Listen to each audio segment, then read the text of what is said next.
Hey guys, I was hoping that I'd be able to show off my new astronaut projector, but I think that's probably gonna be for a time that I guess, not using the green screen because I didn't know if it would show at all. It's actually projecting on the ceiling in the room back here, and it's really really cool. And you can have a star effect, and you can have a nebula effect with a bunch of colors and all that. And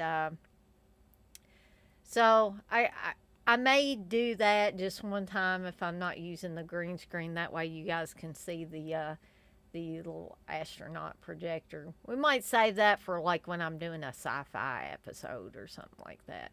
And it does turn out that I can't use any of the colors on my light strip, so that's going to have to be pretty much for me as well, because it plays havoc with the green screen like you wouldn't believe. It doesn't matter what color I pick. Like if I pick purple or red, it's still, I guess it's just too much light reflecting back. Um, let's see. So Dirk's in here, Texas is in here, TJ's in here, Red, uh, Chalupa Cabra. Is that you, Jason, or is this a different Chupacabra guy? um, let's see. Let's see, TJ, you say, all right, cool. I thought that was like pretty much your same picture, Jason. I just wanted to make sure. I didn't want to call you Jason if that if it wasn't you.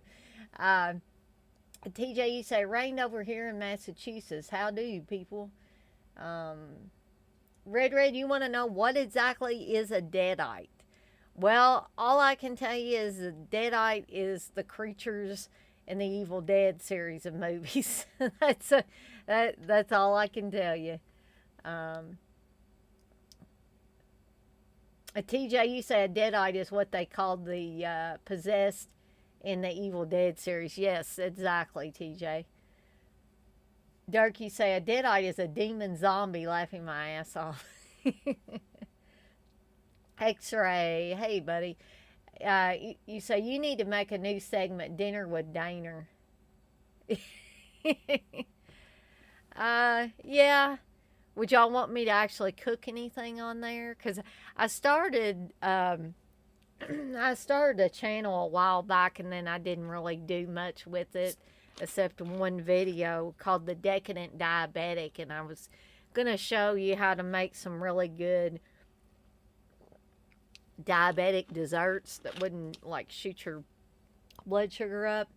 But you know, I was a little overweight at the time, and I've always been self conscious. Something on my screen there. I've been always been a little self conscious about being on camera. I think doing these live streams so much has gotten me out of that just a bit. Um, but I still feel insecure. But you guys make me feel comfortable because I know you're not necessarily on here to be seeing some. You're not expecting some hot chick to be up here. It's just you guys have been in here enough that you know that it's just Dana up here blabbing about movies or whatever. Um, Sparks my fancy on a particular night. So, but I was really overweight at the time, and I took one look at one of the one and only video I did for that channel, and I was like, no, not doing that. So, Jason, you say you shorten the handle. Well, that's cool. That's cool. As long as I know who everybody is, I'm cool. Durkee say you just finished watching The Collector, the Master Trap Exterminator Spider. Y'all like that one? It's brutal and original as hell. I think I've seen it, Dirk, but it's been a little while since I watched it. I think I remember liking it okay. Jason, you want to know, do I know how to make any cool treats for Halloween? Well, I used to make a lot more different things, but my husband, Steve, is sort of particular about what he eats, what he wants to eat. So I've kind of cut way down on the stuff that I make for Halloween. But I mean, if you guys want me to, like, when it gets closer to Halloween, if you want me to share some of the desserts and other treats that I've made in the past, I'd be glad to share that with you. Dirk, I love chalupas too. Red, you say maybe Captain should take over creepy, crappy movie reviews. I guess I would leave that up to Steve and CK to hash that out. I'll mention it to Steve though. Red. X-ray, you say Steve loves eating his Flintstones vitamins. He takes vitamins, but they're not Flintstones. But he has to have. I kind of make fun of him. I shouldn't. But he likes gummy vitamins. I mean, they've got gummy vitamins for adults, but I just say, really, Steve, you got to have gummy vitamins? What are you, 5? Jason, you say, I love chalupas too. I have a strange obsession with those old Taco Bell commercials with the Chihuahua, especially the ones that tied into the 1998 Godzilla movie. Oh, yeah. You know, I used to didn't be a fan of Taco Bell. And then Steve and I kind of, just started eating there a lot. Or, well, I don't want to say a lot, but a lot of times on Thursday evenings, after we both get off from work, we'll get something from Taco Bell. We usually try to get those cravings boxes or whatever they have that sometimes is. You used to be able to get them for $5. Now you can't. Pretty much, or not around here anyway. Steve takes gummy weed. Yeah, he does. TJ, you say Flintstone vitamins are fun, huh? Yeah, I mean, all those vitamins from when we were kids, all that stuff is fun, but like, I remember my cousin Heather telling me that when her son was young, he crawled on top of the cabinets, and that is where Heather kept her vitamins, and she kept them on top of the refrigerator. And she never dreamed he would get up one morning before she was awake and climb up on the cabinet, get these chocolate. She had chocolate vitamins, and he ate a whole bunch of them. And she woke up and found him passed out on the floor. I don't think she had to take him to the hospital, but it was pretty daggone close because he basically almost OD'd on vitamins. Dirk, you say, oh, taco smell, toxic hell. Yeah, it can be a toxic hell, especially after some people eat it, namely Steve. Texas, you say they should make an Evil Dead meal. You get a free Ash action figure. That would be cool. I would get that. Um, I'm just going to go ahead and get some housekeeping stuff out of the way. And then we're going to get into the George Romero Dead Trilogy, the original Dead Trilogy. And we are going to have an honorable mention where I talk about Savini's Night of the Living Dead 1990, because I think that is really one of the better historical remakes. So we'll cover that one as well. But we're going to get to those in just a bit. Let me see. TJ, you say, by the way, anybody watch the live Dead Pit commentary of the horrible Creepshow 3 with the Dead Pit dudes and the captain this past weekend? I did, and it was actually half going on in my house because Steve was on there, and I was like, there were some parts of it that I was just dying. I didn't actually watch Creepshow 3. I was just listening to what they were saying, and I was watching it on the TV, and that was entertainment enough for me. Texas, you say it was hilarious, TJ. X-Ray, you say Steve's favorite rap album is Shaq Diesel by Shaquille O'Neal. Derek, you said there was a woman murdered several weeks back at my local Taco Bell. They found her in the freezer. It got shut down after. Ugh, ugh, man, that gives me cold chills. For all the horror movies that I watch, my daggone lights already went out. I'll switch it out here in just a second. Um, but for all these gruesome horror movies I watch, just that real stuff really gets to me anymore. And I think even more so since I moved to Louisville. And I was going to say, I'd expect something like that to happen here in Louisville at a restaurant. But so far, I haven't heard of that happening yet, thank goodness. But, ooh.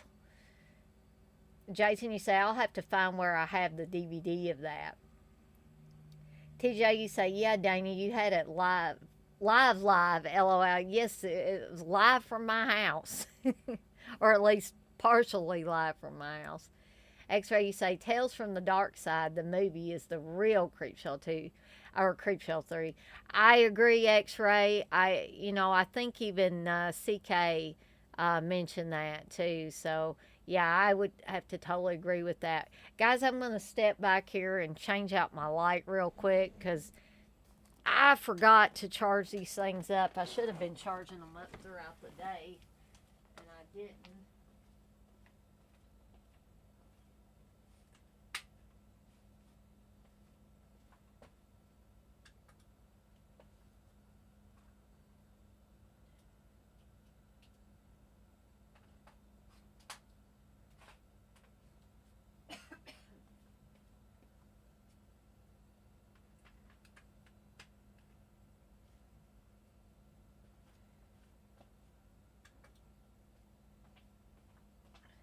But if truth be told, I wasn't actually planning on having a commentary, or not commentary, a stream tonight. My misfortune is y'all's gain, I guess, because I had a real rough day health wise, running a fever pretty much all day, and then I had a rough day at work. I guess because I take stuff too hard, and I know you guys don't need to hear about my work day and all that.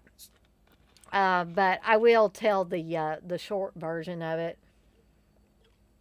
So other than the health issues, every time I feel like I'm getting more comfortable with this new job, I still call it a new job because it still feels new to me. But every time I think I'm feeling comfortable with it and I think I got everything down pat, somebody throws me a curveball. And I'm sure my supervisor really doesn't mean anything by what she says. And it's hard to interpret somebody's tone when you're just looking at a text through Teams chat. But I, I don't know if you guys feel like this when a supervisor talks to you directly instead of talking to the whole group and saying, hey, whole group, whole team, you know, don't take things out of the queue out of order. Or in this case, she sent me a private message that said, make tickets for all these things that you've assigned to yourself and move them out of the queue. And I don't know. Like I said, I know it's hard, if not impossible, to determine somebody's tone. She did say please, but I don't know if just me feeling bad made it seem harsh, but I went kind of haywire and told Steve that I wasn't going to stay with this job if I found something where I was getting equal or more pay. But then I took my anxiety meds and I calmed down and I figured out this is what I'm going to do. So she doesn't see all these things I've got, marked for myself. So she doesn't know that, or doesn't see them still in the ticket queue, because she's always worried it's going to cause somebody to skip over one of these that hasn't been taken and go to the next one. And I get that, but all of us at one time or another on that team have gotten busy and gotten backed up. Now, I'm just wondering if she's sending everybody a message every time they get X number of things that are still sitting in the queue that are marked for them. What I do is I go to the next one that doesn't have a color coded category thing beside of it. But maybe everybody doesn't do that. But Brandon's coming back here again. I thought he would go to sleep. That's another thing. Him and Reggie got into it earlier. Right about the time Steve got home, they got into a fight. So I had to break up a dog fight, which didn't make things much better. And then, so all the stuff would work, me feeling bad. Steve came home grumpy, and the dogs getting in a fight. Made for one hell of an afternoon. So, anyway, I figured out what to do about the work thing once I calmed down. I said that I was going to make a folder in my inbox called My Tickets, and that'll be only something I can see. And every time I mark one of those suckers for myself, I'm going to drag it out of the help desk inbox into the My Tickets box, and then I'll take care of those suckers when I get damn time to. Because it takes time to sit there and write a ticket. They want us to write up the ticket before you call the user to help them with their problem. Now, how much problem is that going to cause when people complain now we don't get back to them fast enough? So this is going to be my way of not leaving things in the help desk queue, but kind of putting them to the side for myself till I get time to actually write up tickets for them. But let's see. Jason, you say Cat's Eye is another good one. Yes, I love Cat's Eye. TJ, you say, yeah, anthologies are fun mostly. Yeah, most of the ones that I have seen have been very enjoyable. Texas, you say Jimmy is watching tonight. He's a Romero mark. Well, I better get to the Romero films or Jimmy's going to tune out on me. He's going to be, what the hell? She's going on about, like, her health and work and dog fights and all this stuff. Thank you, X-Ray. I'm feeling slightly better now. It was just a little rough through the day. Jason, you say, I've had jobs with really cruel managers at times. All I know is I finally found a good job where we all get along. It's small at my office. Well, and everybody pretty much gets along here or at Stockyards, but I just take so much to heart. Things hurt my feelings really easily. I have a little bit thicker skin than I used to, but I still, things bother me a lot more than they do other people. Kim, my supervisor, is a really sweet person. And like I said, it's hard, if not impossible, to determine what somebody's tone is when they're just typing, as opposed to them talking to you. And it's not like I haven't ever had a supervisor have to talk to me about something. But it just seems like, and I know she's feeling pressure from the higher ups above her to make sure that we're as efficient as we can be doing this stuff. I get that. But it's very hard to get those tickets wrote up and get that stuff out of there. So what I'm thinking is probably maybe the others, the way they get them out of there so fast is maybe they're doing the same thing I'm thinking of doing now, is putting them temporarily in a different spot where they're out of the help desk queue, but they're not put somewhere where you're going to forget about them and forget to write up a ticket for them. So Kim is not, she is a very nice person. She's a very good supervisor. I just am a little extra sensitive. And when I feel worse, I kind of take things harder. Jason, you say I went years thinking I'd never find a job I loved. And you say, I hope things will get better for you, Dana. I appreciate that, Jason. It'll all be better tomorrow, I figure.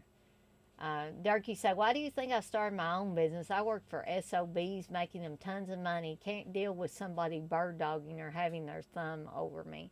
Yeah, and I mean, even as nice as the supervisor I have is now, I still feel that sometimes. I still feel like, and that's why, that's one of the big reasons why I want to work from home.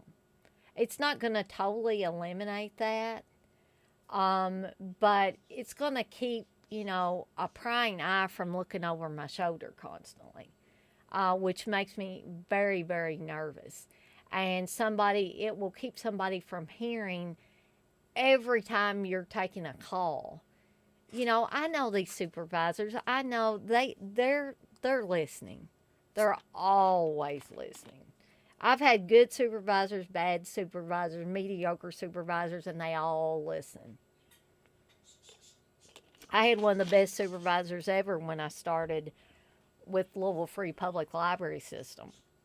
When I was working for the Fern Creek branch, Brian, my supervisor there, he was a great guy. But you would see him listening when somebody was on the phone with somebody. And like it was usually people that he had to keep an eye on because they would give misinformation to people. They would kind of just not want to do their job. And, he was always listening. They may have thought he wasn't listening, but he was listening. So, TJ, you say, yeah, work is a necessary evil, but being sick ain't fun in the least. Nope, it is not. And for being sick as long as I have been is really bad too. So, as usual, I want to say that I have links to several different things in the description for the last several videos I've done. One is for the Deadites on Deck Facebook page, where you can keep up when I'm going to have a live stream. Even if I decide at the last second I'm going to have a live stream. Hey, King Gore, you say, hold on, you said Louisville Free Public Library. Yes, I did used to work for Louisville Free Public Library. Uh, Turkey said, micromanaging, power tripping assholes pisses me off. Yeah. Yep. I've had those too. Yeah, it's rough. My job back home, I had some managers that were on major power trips all the time. And they were micromanagers. Um, but as I was saying, there's links to the Deadites on Deck Facebook page. There's links to my Evil Dead Chick channel, where all the Deadites on Deck videos are. King Gore, you say that's crazy. Did you know a Donna Thompson? The name's not ringing a bell with me, King Gore, right now, but that's not to say that I didn't interact with a Donna Thompson. That just may be that my brain's failing me as well as many other things on my body. So it's possible I may have talked to her and, may have slipped my mind. But let's see what else. My Etsy shop, which, by the way, Dirk's T-shirt, his Tenebrae T-shirt, was shipped out today. Which, by the way, Dirk, yes, I did like that New York Ripper art. Both things that you showed me. One that you showed me that you said would make a cool poster, and the other one, I think we kind of both agreed it would make a cool T-shirt design, which I'm fully in gear to do something like that. But yeah, my Etsy shop, there's a link to my Etsy shop, and there's also a link to the TeePublic storefront, where I have a couple of T-shirt designs there that you can also get put on mugs and other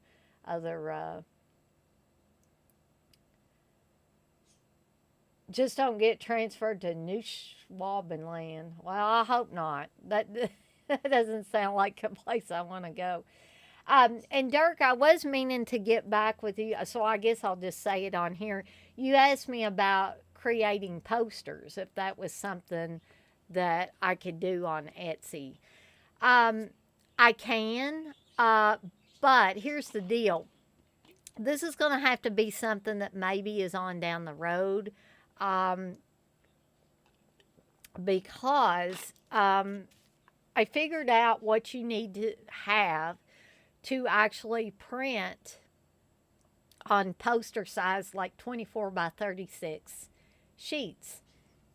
And they're a large format printer, and it uses special, I guess, like glossy, shiny stuff, that makes it look like a poster, um, that you run through these large format printers. Hey, Darren. Um, but the the thing is, why I say it might be a little bit down the road before I can offer those posters is because I think the cheapest large format printer I could find was like $700, and then the ink's gonna run you about 70 to $100. And then the material to run through it's going to cost you about $60. Hey, Garrett. So, that'll be a little bit down the road because Steve would kill me dead, and I would not be doing these live streams anymore if I buy a $700 large format printer right now. But we'll see about the future, about that. But I could certainly do the t-shirt sooner rather than later, or have the design ready for it. Darren, you say pretty awesome crowd in here tonight. Yeah, I'm happy with this. Must be a lot of big Romero fans in here tonight, or Night of the Living Dead and Dawn of the Dead, Day of the Dead fans in here. Uh, um, Dirk, I could do it third party, um, and offer them on my site, but the only thing I'm afraid I would run into there is if these third party sites get in trouble for something that might be considered a copyright image, they either might not do it, or it may fall back on me somewhere along the way. Or probably what would happen is they'd say, this is a copyrighted image, we're not turning it into a poster for you, because we don't want to get our ass in trouble. But anyways, let's see.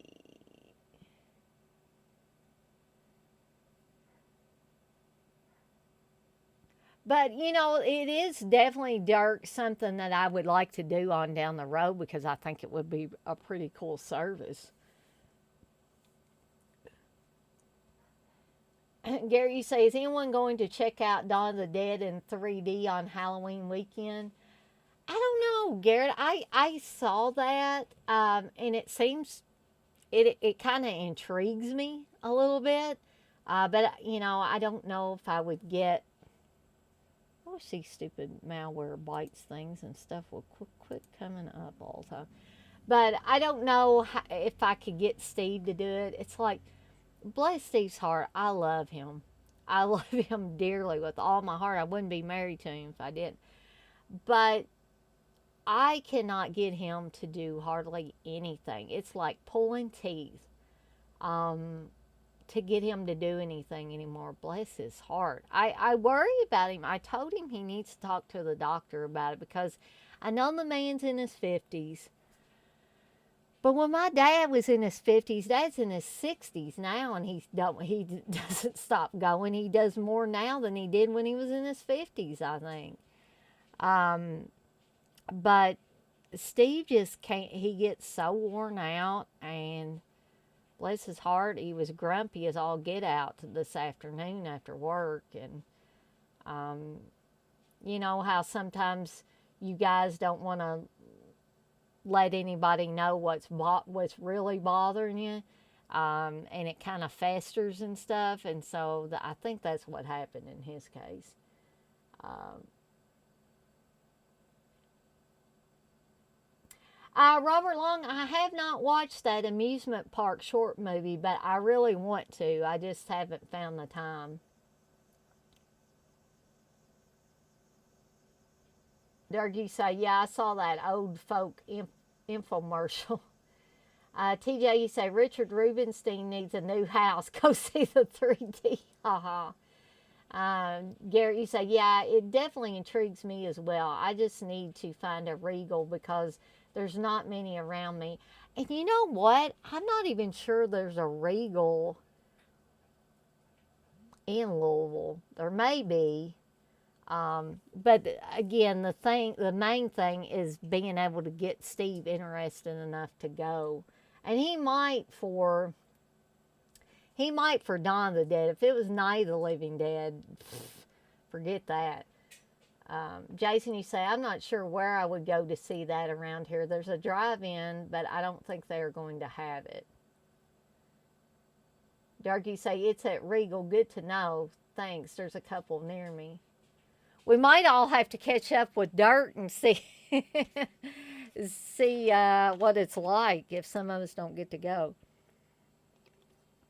But Dirk, I did get your shirt shipped out, and I put some extra goodies in there. There's some stickers in there, including a captain's quarters sticker that I didn't make. The other ones I made, but the captain's quarters ones were specially made by a company. So you'll be getting those as well. TJ, you say, I heard the Regal and AMC theaters might be going bankrupt. Yeah, a while back I heard that about the AMC theaters, and I got kind of worried a little bit.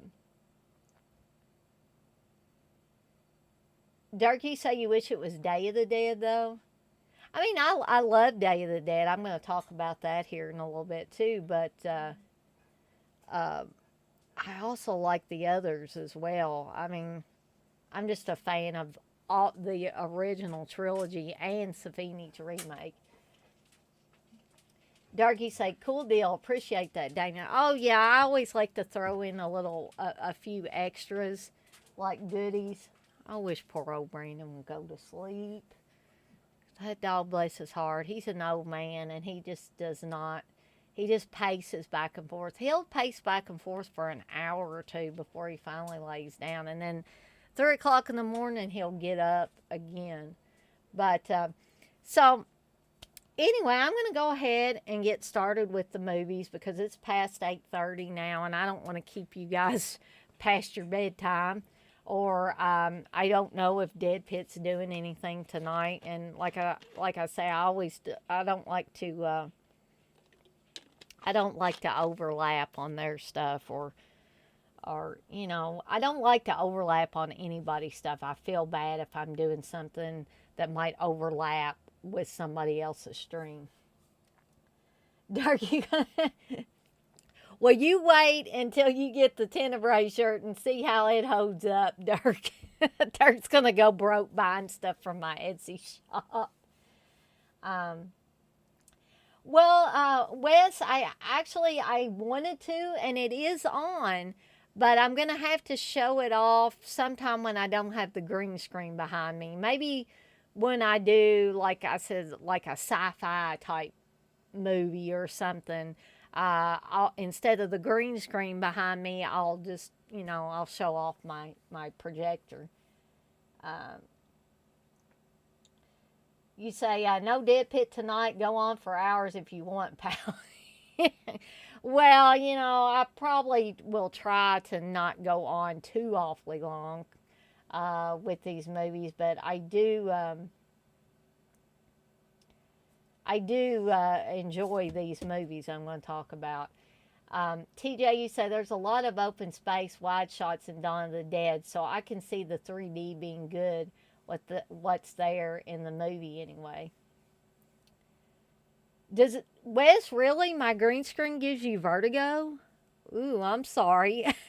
Is it like does just the green screen in general give you vertigo, or is it actually because I've got this moving scene behind me that gives you vertigo? I guess I never thought about that giving somebody vertigo actually.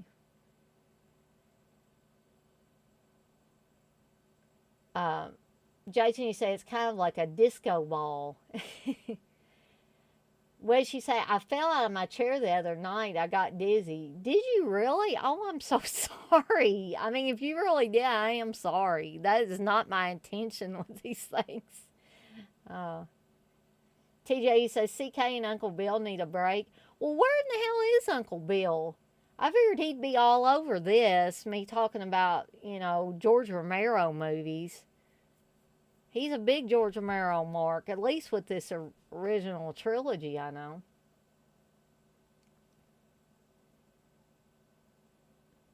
Um, Dirk, you say it's going to be raining till next weekend here, so I'm on house lockdown vacation. Wow. Don't get cabin fever now, Dirk. Wes, you say it's that scene there. I started puking up like Ultimate Warrior when Papa Shango cursed him. Please tell me you didn't start throwing up, Wes. Uncle Uncle Bill is taking a colon cleansing dump. Hmm. I shudder to think how you know that, Wes. So anyway, with that being said, I'm gonna go ahead and get. Well, good old Uncle Bill, Aaron Fry's in here now. I thought if you miss this, you got to be either very sick or dead. As big of a Romero mark as you are. Um, so we're going to get the party started with the original Night of the Living Dead. And this is the Criterion Blu ray release. And you better believe I'm going to be getting that 4K Criterion release coming out in October, I think, the beginning of October.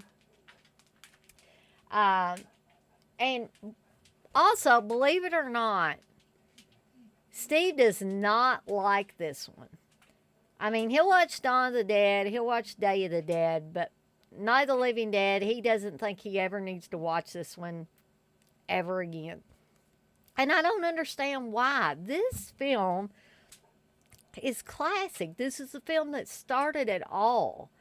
At least as far as the Dead films. And this was, I mean, I saw this one first. And I pretty much saw this series in order, which is unusual for me because there's been a lot of series, the Halloween series, Friday 13th series, stuff like that, that I did not see in order. But the Dead series, I saw those in order. Um, Wait, you say Steve is a goddamn buffoon. Well, I heard him say, wasn't it the other night when y'all were doing the Creepshow 3 commentary and somebody asked what the most overrated horror film was or something like that, and Steve said Night of the Living Dead? I wanted to smack him upside the head. I mean, how can you say that about, again, there may be people that disagree with me, but for me, this is another one of those near perfect films. And it got really blurry there for a second. But near perfect films. I mean, has it got flaws? Yeah. A lot of these movies that I say are near perfect, they have flaws. But they're small flaws or small complaints that I might have about the film. But overall, it's a near perfect film. And what's not to like about it? Dirk, you say he's racist. TJ, you say GD Criterion should give us all a break. Who got that damn Blu-ray? Ha. Yeah, maybe they should. Like, give us a discount on the 4K or whatever. But Nah, I don't think they will. But this came out in 1968, black and white film. And I'm a huge fan of several black and white films. I mean, Psycho's another one I say is a near perfect film.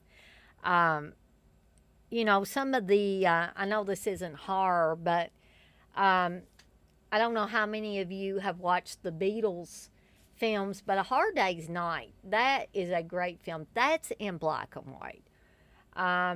The original 12 Angry Men, um, even back to The Wizard of Oz. You're talking about some great, in my opinion, filmmaking. TJ, you say discount us. Yes. King Gore, you say, yep, Night of the Living Dead is pretty much perfect.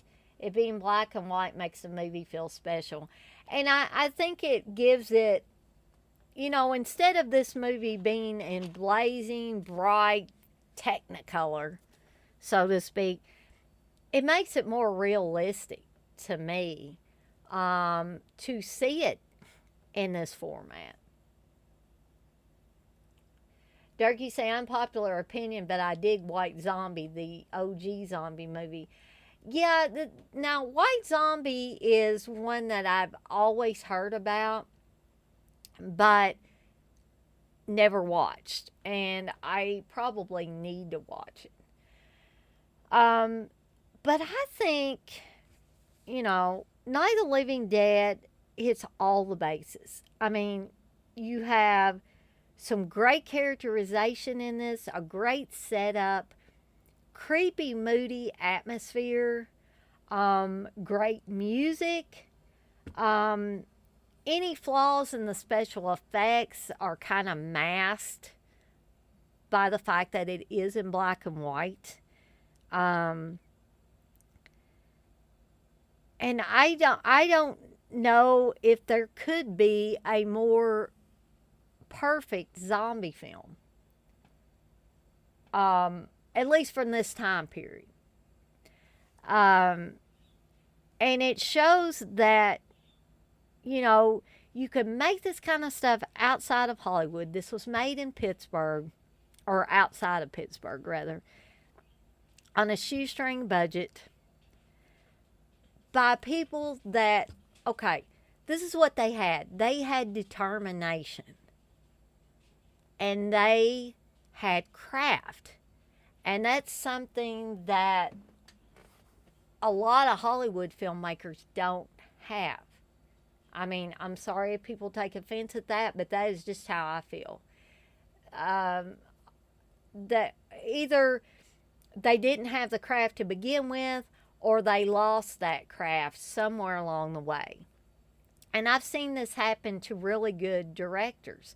As soon as Hollywood gets a hold of them, it's like, what in the hell happened? So you get to thinking they should have stayed back and, like with Sam Raimi. Bless his heart, I still have great respect for Sam Raimi. I love the guy. I love the majority of his films. But it seems like once Hollywood got its hooks in Sam Raimi, they took him into places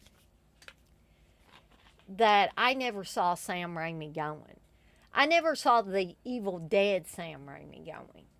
And again, maybe Sam Raimi always did want to do comic book superhero type movies. And I was a huge fan of the new Doctor Strange movie. I loved it. It had Sam Raimi's stamp. It had old-fashioned Sam Raimi stamp all over it. Now, it was glossy and Hollywoodized and all that stuff, but I don't think it was as bad as when the Spider-Man films came out. And I think I was just a little sore that we didn't get a new Evil Dead movie. Instead, Sam Raimi got yanked out of the Evil Dead universe into superhero land, and I was pissed because I was pissing and moaning because I didn't get my new Evil Dead movie and I wanted it.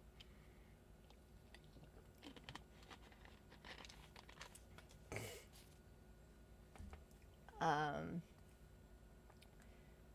I'm missing what y'all are putting in here. I'm going to have to go back and I promise I'll get off my soapbox now about, these directors going all Hollywood. Um, Dirk, you say, or King Gore, you say, I recently changed my profile picture. Almost couldn't find my own comment. LOL. uh, Dirk, you say, Voodoo Zombies, Bela Lugosi. Yeah, I definitely need to see that one. Jason, you say, I grew up on the old Universal black and white films. So the first time I saw Night of the Living Dead, it blew me away. See, and Steve watched a lot of those Universal monsters and stuff like that when he was growing up. And that's, I would expect him to be in that same frame of mind as you are, Jason, that it would carry over and he'd be like, oh, yeah, this is really cool. I don't even think, maybe I'm wrong, but I don't even think Steve's that big of a fan of the original Psycho. Um, and I have always been a major fan of that movie, and a major fan of Hitchcock. I probably need to do one of these streams on Hitchcock, actually, because I don't think that is anything that I've ever covered in depth. So you guys let me know if you would be interested in that. Darky say, Night of the Living Dead was my first VHS purchase at a yard sale with the devil bat at 10 years old. Wow. Menelect, you say, hello, quality individuals. Well, hello, Menelect. How are you? Uh, Aaron, you say he's sold out big time. Are you talking about Raimi selling out? I wrote an article. I don't know if I ever printed it in the Blood Type magazine, but I did, or at least I started writing an article on horror directors that were missing in action. I didn't say they sold out. I just said they were missing in action, and I mean this talked about Raimi, it talked about Carpenter, talked about Romero, and I don't think I ever used the term sold out. I just used the term missing in action because that's what I felt like. I felt like there was a time with all of these directors where they were just, at least for me, they were absent from my horror-loving mind because it seemed like that they weren't making the kind of stuff that we remembered them being famous for. And I know they don't want to do carbon copies of the same movie over and over and over again, but like with Romero, I am still a huge fan of Romero, and when I got to meet him, and I'm thankful I got to meet him before he passed away, that was a huge thrill for me to meet him and tell him how much I appreciate his films. But I don't know how many of you guys remember Bruiser that Romero did way back when.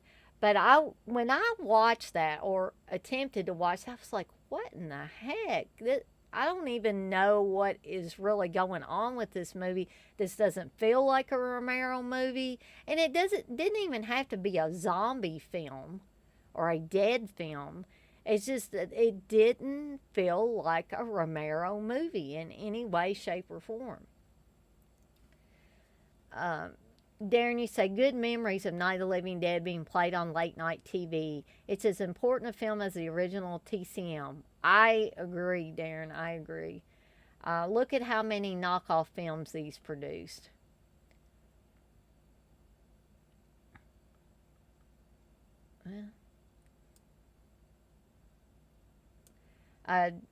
Dirk, you say, hell yeah, money talks, and it certainly does, sadly.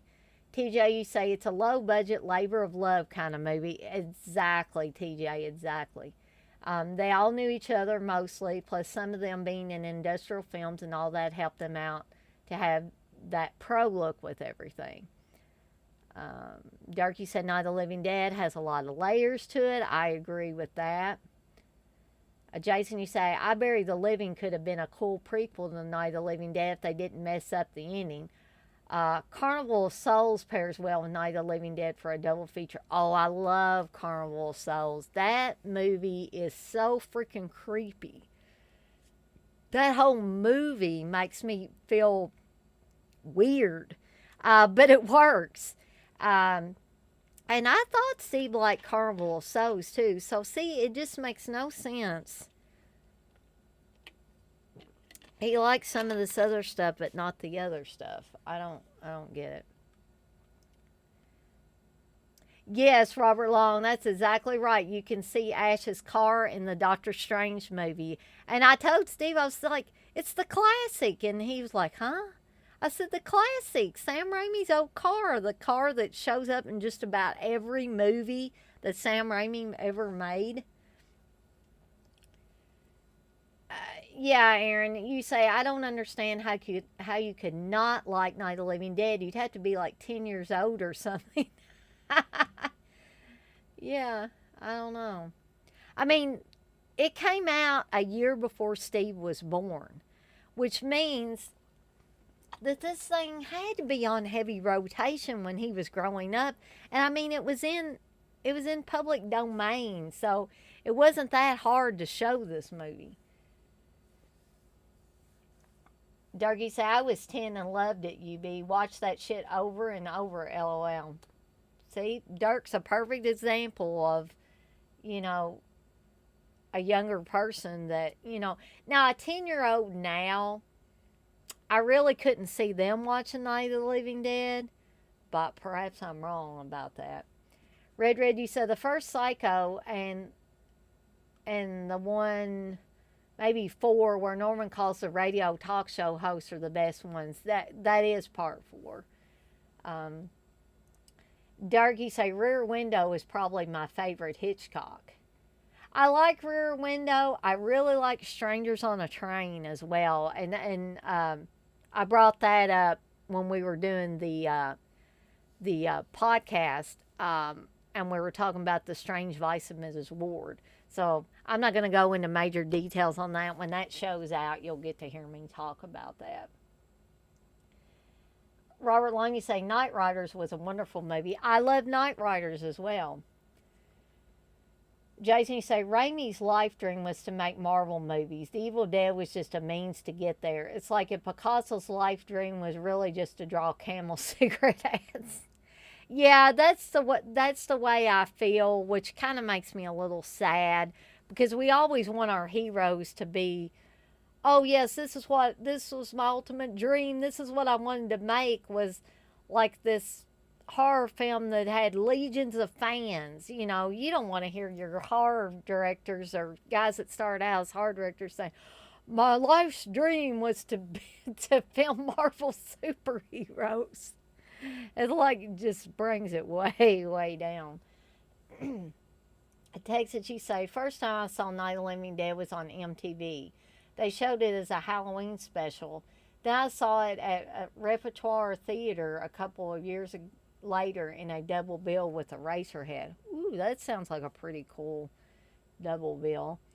TJ, you say, I saw Night all over TV back in the day. Cable, free TV. Of course, that's mostly because of not having to pay copyright fees. Exactly, because it's in the public domain. TJ, you say, to be fair, there weren't any Marvel movies back in 1979. Ha ha. Dirty say, hell yeah, Tex. So, I know probably all of you guys in here are familiar with the plot of Night of the Living Dead. So I'm not going to spend a lot of time on the plot. But just in case somebody's watching this that has never seen Night of the Living Dead and they just come across my live stream, maybe I'll make a new fan out of them. So, Like I said, this was shot outside Pittsburgh on a shoestring budget by a band of filmmakers determined to make their mark. Night of the Living Dead, directed by horror meister George A. Romero, is a great story of independent cinema, a midnight hit turned box office smash that became one of the most influential films of all time. A deceptively simple tale of a group of strangers trapped in a farmhouse who find themselves fending off a horde of recently dead, flesh eating ghouls. Romero's claustrophobic vision of a late 60s America literally tearing itself apart rewrote the rules of the horror genre, combined gruesome gore with acute social commentary, and quietly broke ground by casting a black actor, Dwayne Jones, who was awesome in this role. Stark, haunting, and more relevant than ever, Night of the Living Dead is back. Um, and I don't think Night of the Living Dead will ever truly go away. And guys, I'm sorry, my throat is getting like super scratchy, which is why I keep drinking this Mountain Dew. Um, but yeah, I mean that's another thing about this movie. It's simple, but like was said earlier, it's got a lot of layers to it. Um, and every time I watch it, it's like an onion. I'm peeling back another layer and I see something new every time. And you have to take into, I don't think George Romero was really trying to make as much social commentary as people um, like to think he was. But it came out in 1968. So think about that turbulent time period. Um, of course, people are going to see social commentary all over this movie. Um, and the world was literally tearing itself apart at that time period. Now, I think now, or just about the time Trump ended his presidency, if you can call it that. And I'm sorry if there's any Trump fans in here. I obviously am not. But I think near the end of Trump's presidency, I think we were hearkening back to how tumultuous society was back in the late 60s.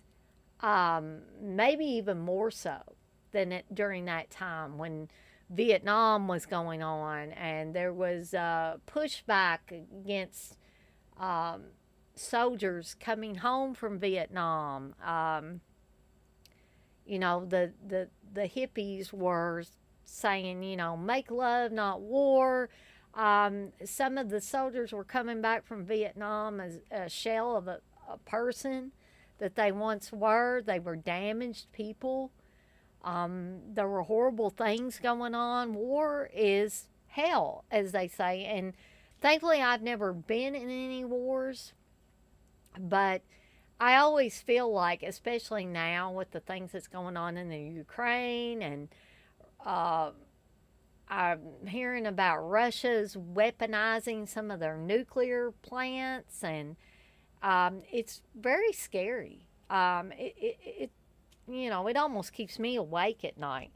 Now, Steve tells me that if Putin wants to declare nuclear war and start a nuclear war, then one of his own people will kill him before it gets to that point. I'm like, how are you so sure that that would happen?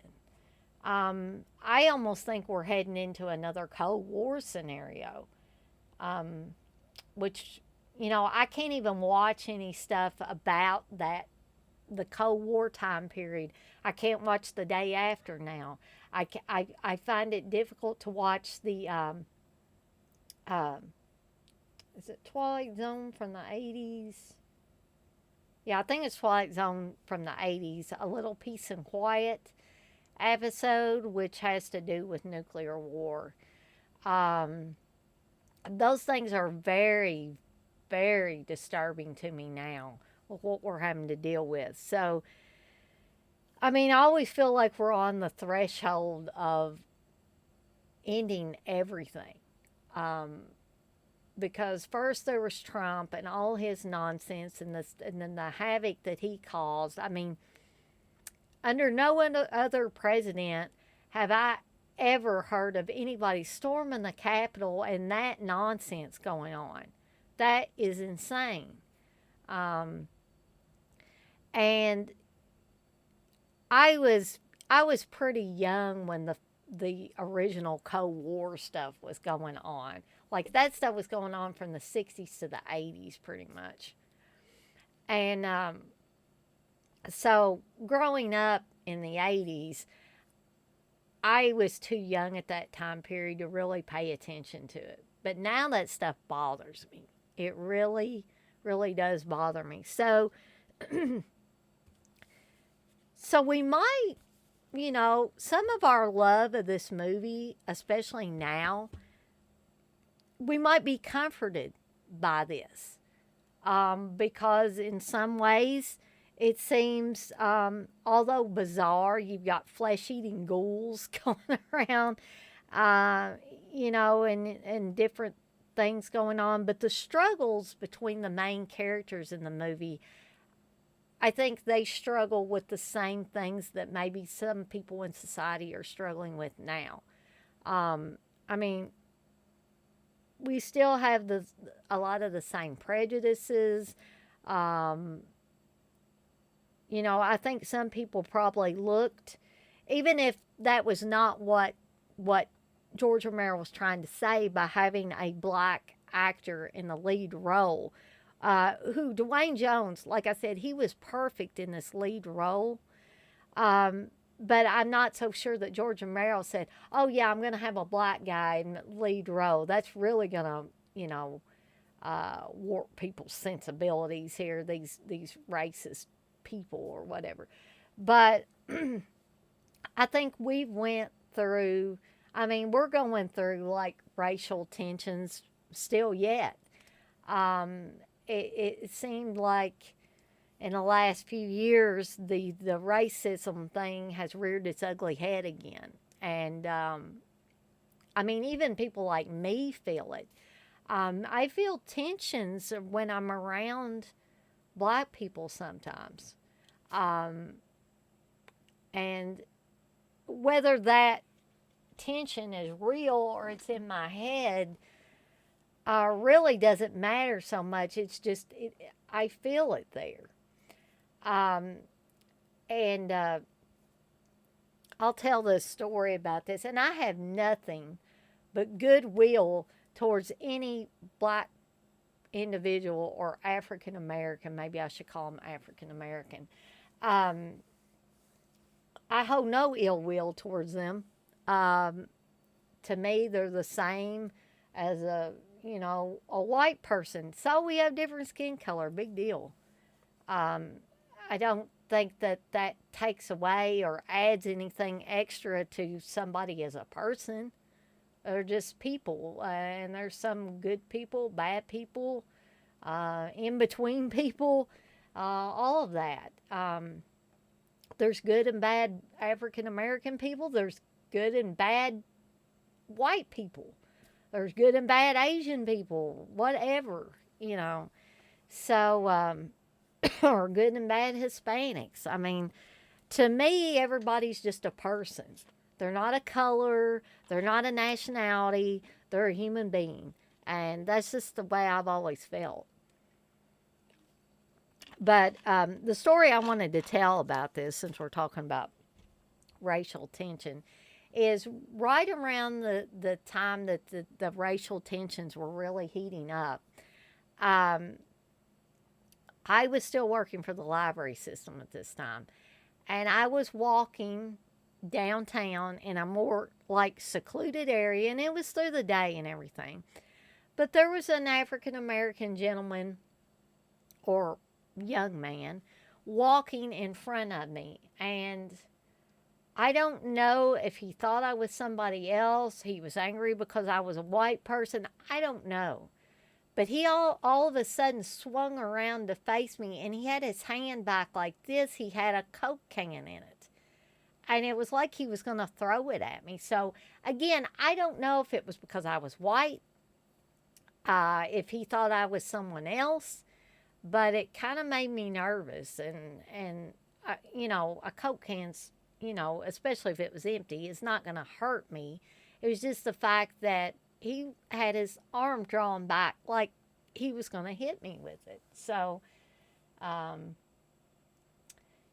that's my story about racial tensions. um, let's see.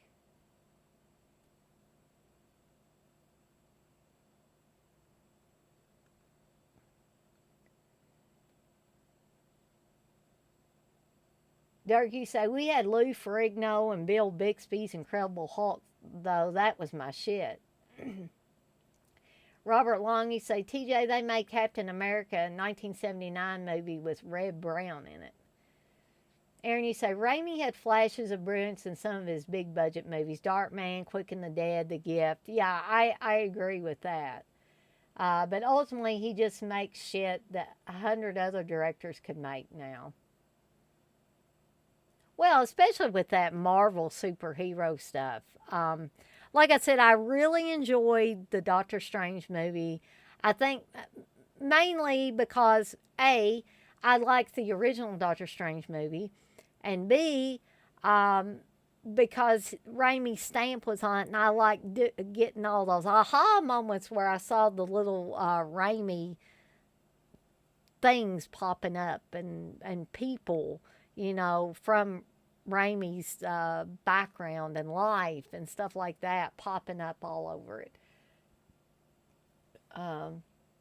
TJ, you say, haha, you got me there, Robert, but have you seen those 70s superhero movies? Yikes, LOL. Robert Long, you said LOL. Dirk, you say, I remember an old ass Spider Man movie where you could tell he was crawling on a floor and they flipped it to look like he was going up a building. Jason, you said, the thing is, I think America is even more fractured and divided now than it was back then. Exactly. You say, who knows what an equivalent movie to Night of the Living Dead would be now. Hey, John, you say, hey, all, we're talking Survival of the Dead, right? No, actually, I'm not. I'm only covering the original trilogy and Savini's remake from 1990. So we're going to leave that other stuff out. Robert Long, you say, did you ever watch that movie 1983, The Day After? I did, Robert Long, but I'm not watching it now because it feels too close to home right now with all the stuff with Russia and the Ukraine and Putin and all that. It just, it scares the daylights out of me. Dirk, you say, war pigs. John, you say, yeah, nothing has changed. New phones and tech, same old shit as 100 years ago. TJ, you say, you don't have flesh-eating ghouls in your neighborhood? I should move. Kidding. Robert Long, you say, Tony Todd was great in the remake. Yes, he was. He did an excellent job. Dirk, you say, people say it's worse than it's ever been, but not so much. There's always been evil in the world. Yes, unfortunately, there has. I think it just seems to rear its ugly head more at certain times, or we feel it more or take it harder or something. Johnny said, agreed, Dirk. It's always been bad. It's just we have social media now. Exactly. Dirky say, yep, and a lot more cameras and mics. So I don't want to spend too much time on any one movie, and I think I'm you guys might feel like I'm over glamorizing this original, but if you have not seen this, I urge you to. You don't have to get Criterion's, release. You don't have to spend top dollar on it. I mean, like we said before, this is in the public domain. You could probably find this on Tubi, YouTube, anywhere. So I encourage you, if you've never seen it, give it a watch on one of these free outlets where you don't have to pay anything for it. And then if you love it as much as some of the rest of us do, then you can maybe think about buying a Criterion version. But if you don't have any other version, I would suggest you wait for the 4K if you have the ability to watch 4K. Durkee say, as far back as I can remember, it's always been a divided country. I say, fuck them. All they live, we sleep. Put your shades on, LOL. Yes, just like they live. Um, so I just want to encourage everybody, if it's been a while since you've seen it, like pull out one of your many copies or watch it on YouTube, watch it on Tubi. Um, and if you've never seen it, go to one of those free outlets and find it and watch it. Or, you might be able to find it used somewhere that, go to your used book and movie places and see if you can find a copy that way. Because I don't want anybody to miss out on the masterpiece that is Night of the Living Dead if they can help it. Now this is the version I have, this Criterion release, is a 2 Blu-ray special edition. So you get a new 4K digital restoration supervised by director George A. Romero, co-screenwriter John A. Russo, sound engineer Gary R. Striner, and producer Russell Striner. New restoration of the monaural soundtrack, supervised by Romero and Gary Striner, and presented uncompressed. Night of Anubis, a never before presented work print edit of the film. New program featuring filmmakers Frank Darabont, Guillermo del Toro, and Robert Rodriguez. Never before seen 16mm dailies reel. New program featuring Russo on the commercial and industrial film production company where key Night of the Living Dead filmmakers got their start. 2 audio commentaries from 1994 featuring Romero, Russo, producer Carl Hardman, actors Judith O'Dea, and others. Archival interviews with Romero and actors Dwayne Jones, Judith Ridley. New programs about the film's style and score. New interview program about the direction of Ghouls, featuring members of the cast and crew. New interviews with Gary Striner and Russell Striner. Newsreels from 1967. Trailer, radio spots, and TV spots, plus an essay by critic Stuart Clawins. So again, highly, highly recommend Night of the Living Dead. The one that started it all. And in my opinion, a near perfect film. Okay, let's see.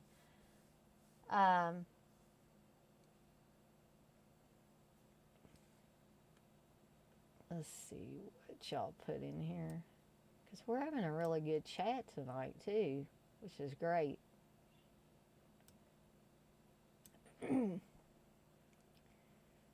Robert Long, you say you bought the DVD, Night of the Living Dead, at the Dollar Tree. See, there you go. Darren, you say Night of the Living Dead is just as good watching on an old, scratchy DVD print. It adds to the atmosphere. I agree. John, you say the difference in someone liking Romero and Jordan Peele is Romero puts a non-white lead, and it's clever and well acted and has subtle issues in it. Exactly. Aaron, you say, if anyone in here hasn't seen Night of the Living Dead, give me your address so I can shit on your porch. You might want to come shit on our porch too, Aaron, because of Steve not liking the film. John, you say, Jordan Peele does it, and it's so on the nose and obnoxious. It's like, okay, we get it. Jason, you say, I have the Criterion Blue, but I still have my Millennium Edition DVD that Elite did because it has other special features on it. I think I do too, Jason. And I even had a VHS set, and I don't know what's happened to it now. It might still be at my parents' house. I kind of hope it is. That actually had a short film that somebody had made called Night of the Living Bread, which was funny.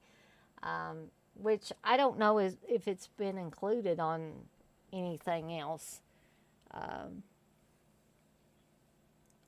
Dougie say, I have that Criterion. It's good enough. Don't need the 4K. And I agree, Darren. Love my old VHS I had. Well, Steve actually told me I didn't need to get the 4K, but you know me. Um, I added it and pre-ordered it today. Dougie say, I'm hearing people going back to watching VHS for that old nostalgia. Yeah, I'm almost, wanting to do that too. If for nothing but the nostalgia. Uh, Jason, you say the bread is on the Elite DVD. Okay, okay.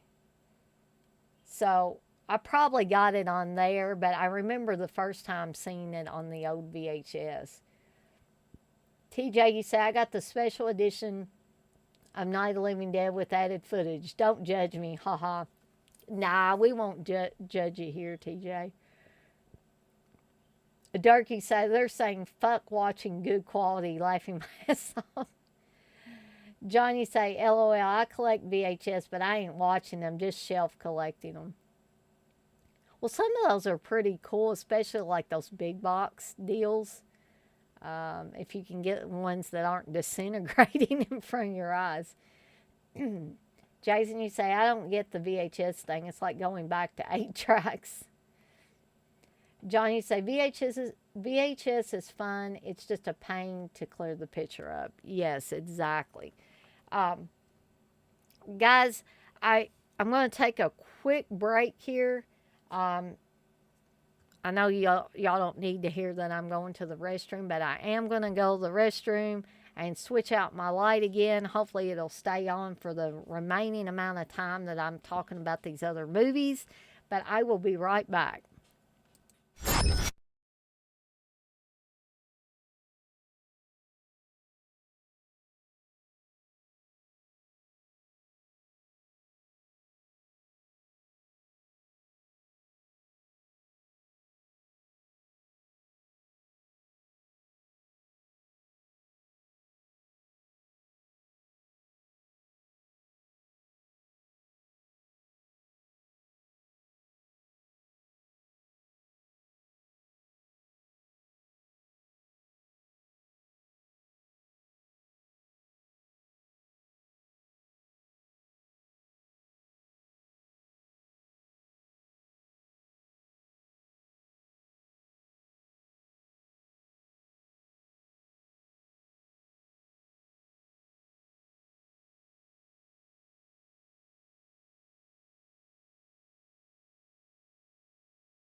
Oh, and I forgot to change my light out, didn't I?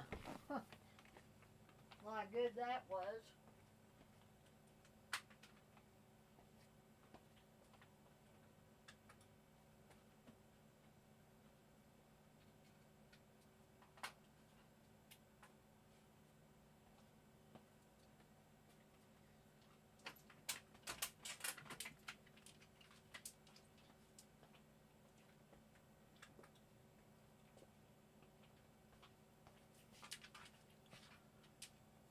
Okay.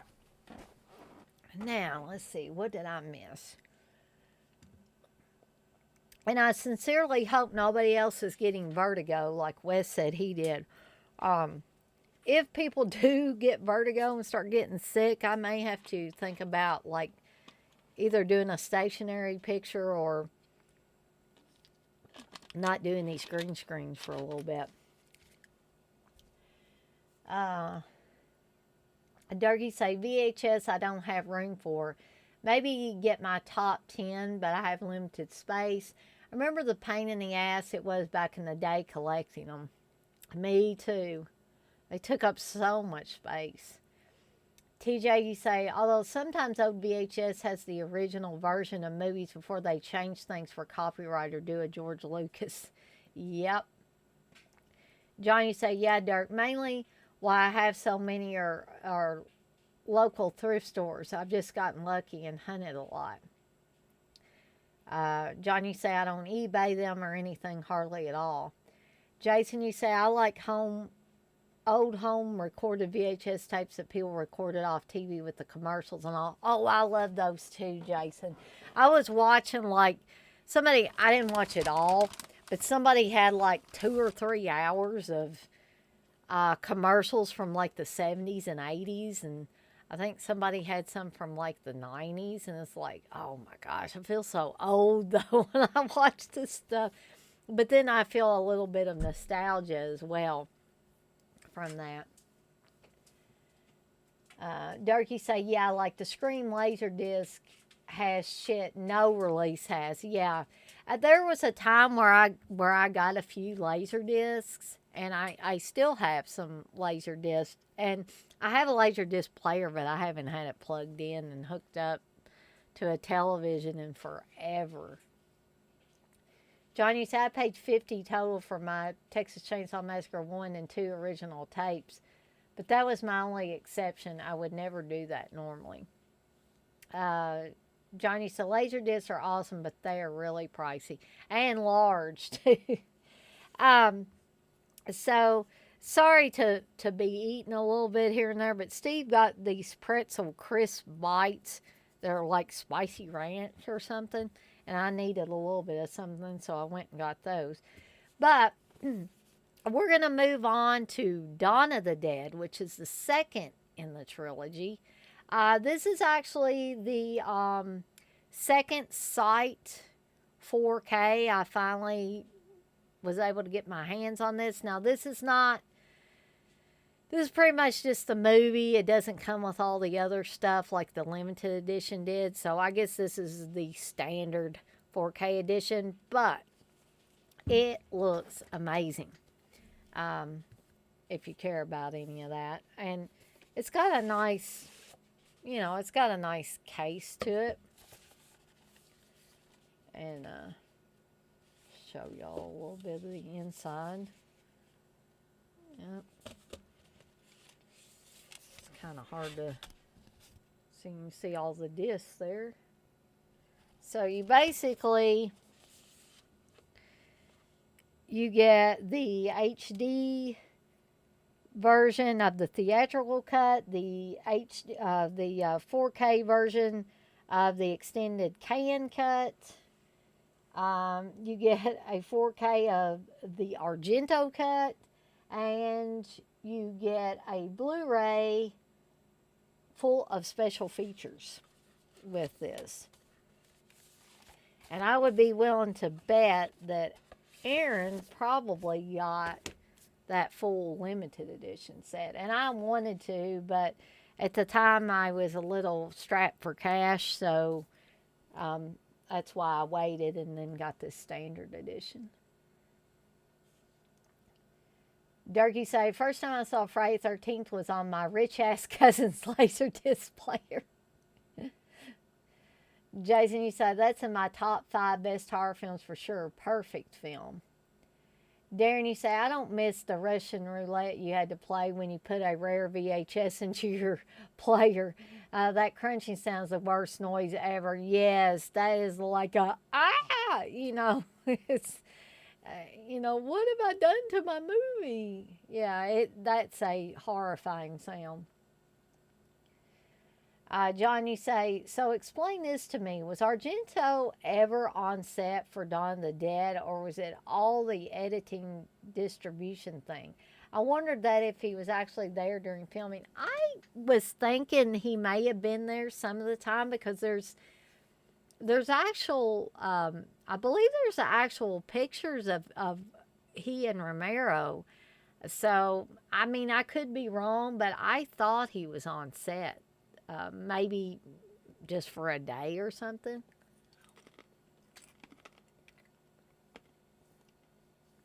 Dirk, he said, "Oh hell yeah!" And having to disassemble your VHS player and pull the tape gently. I've even had to splice VHS tapes to save them because the tape broke. I've taken VHS apart. And you gotta be real careful because if you get those inner workings mixed up or messed up, you're not gonna be able to piece it back together.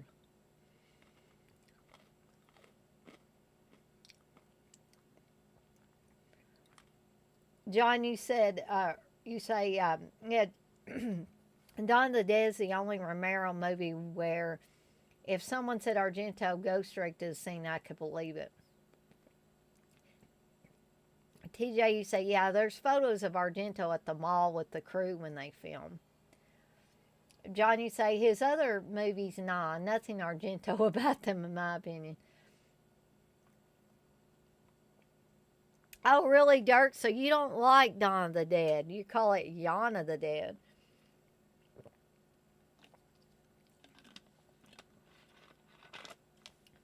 Um, I always loved Dawn of the Dead. I have, this is another movie I have great memories of watching with my dad. Um, and I believe that Aaron has similar memories of watching Dawn of the Dead with his dad. Although I think Aaron may have been much younger than I was when he was watching Dawn of the Dead with his dad. So, but I think it's pretty cool that we both have that memory of, that experience of watching Dawn of the Dead with our dads. Although I think Aaron's dad was a bigger horror fan than my dad ever was. Um, Jason, you say them's their fighting words around these parts.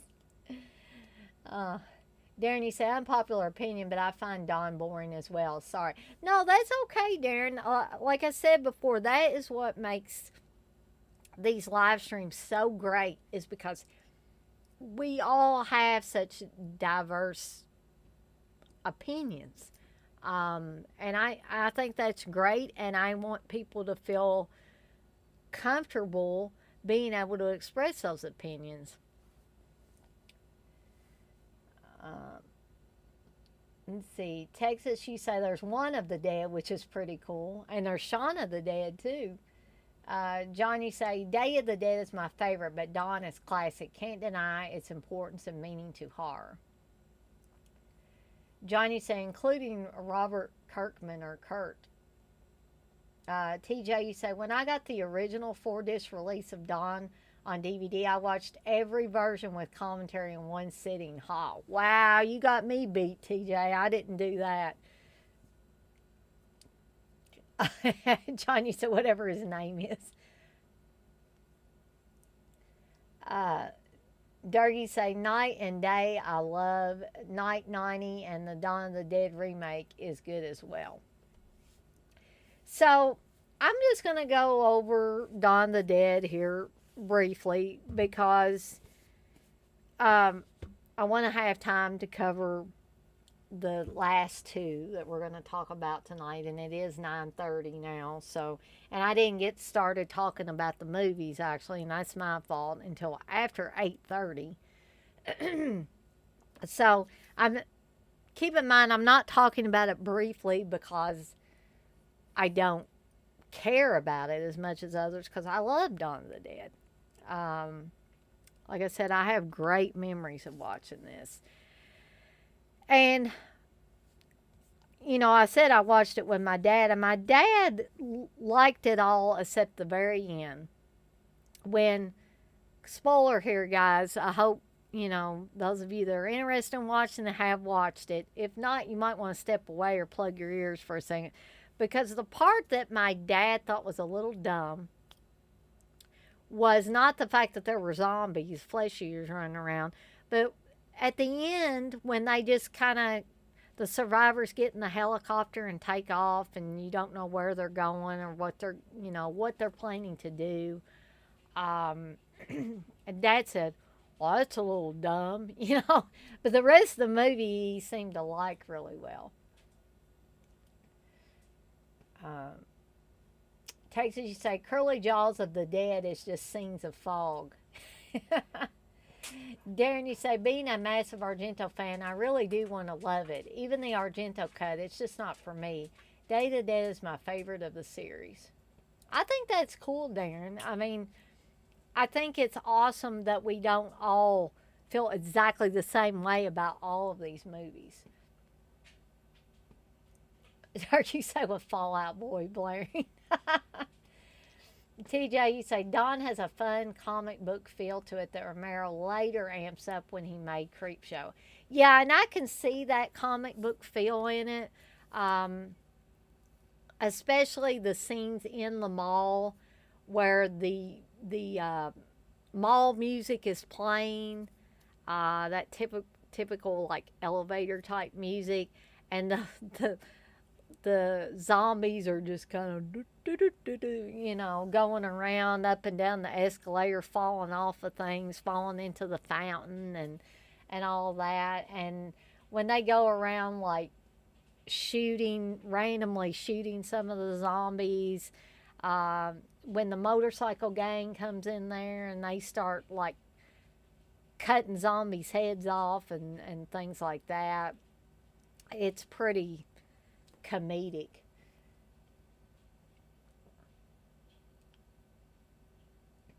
Jason, you say, I've never seen the Argento cut. I know UB says it's bullshit. I don't think that I can actually say that I've seen the whole Argento cut, because generally when I want to put the movie in, I just want to watch the original George Romero Dawn of the Dead, but I really need to try focusing on that Argento cut at least once, all the way through to get that experience.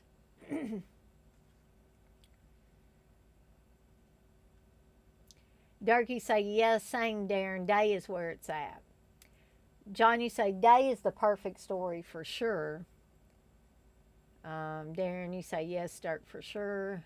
John, you say, Dawn today is like Psycho to Rear Window. Rear Window is better movie, in my opinion, but Psycho is classic and critical for the genre. I like that take on it, John. See, to me, that's a well thought out response. You know how some people, and I'm guilty of this too, will just decide that they don't like something, but they can't really explain to you why they don't like it. And like I said, I include myself in that camp sometimes. Jason, you say, to me, Day is like the Alien 3 of the series. I kind of like Alien 3, though. Dirk, you say, blue face zombie makeup. All I got to say, laughing my ass off. Well, if you watch, information about it, especially if you've ever watched that Screen Greats about Tom Savini, he says in that they were making generic zombies, small, medium, and large for that movie. So, yeah, I totally get what you're saying about blue face zombie makeup. TJ, you say, I've been to the mall years ago. Except for the light poles in the parking lot, it looks very different, which is kind of sad to me. I would have liked to have seen it back when it looked like it looked when they filmed. John, you say, or aliens and Alien, I'll fight for aliens all day long. Speaking of Alien and aliens, like, I didn't get in an argument with my mom and dad, but like, I asked mom said that my dad was watching one of the Alien movies. I said, well, was he watching Alien or Aliens? And she said, well, he was watching the one with the little girl. I said, well, that was not the original movie. That was not Alien. That was Aliens. And my dad wanted to argue up and down that it was the first one. I said, the little girl Newt is not on the original Alien movie. But I could not get him to understand that. I thought my dad had seen both of those movies enough that he knew the difference in them, but whatever. Hey, Fred Krueger, you say Day of the Dead sucked big time. It looked like it was filmed on a very large stage. That's why I hated it. Dawn of the Dead 1978 is the best. You can tell it was filmed in a real shopping mall. Way better. Wes, you say Day of the Dead is my favorite score of all the Romero zombie movies. Jason, you say basically I like Dawn because it opened up the world more and showed what was going on out there like Aliens did, while Day went back to an enclosed area like the original as Alien 3 did. Interesting. Darky say the scenes drag a bit much and the silly action movie shit in the mall just takes me out of it. Yeah, I mean, I could see where the comic book silly action, as you said, can turn some people off of the movie, but I'm like Aaron or Uncle Bill about this movie. I don't know if it's just because I have such great memories of the first times I watched it or what it is, or it's just a nostalgia thing, but I love the film.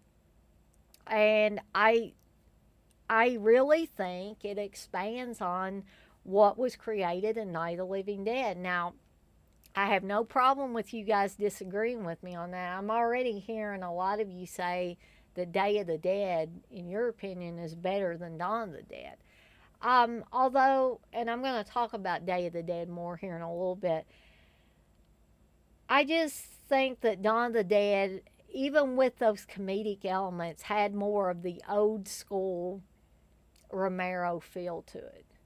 And I like Day of the Dead. I just felt like the atmosphere was starting to be chipped away by the time Day of the Dead was released, made and released.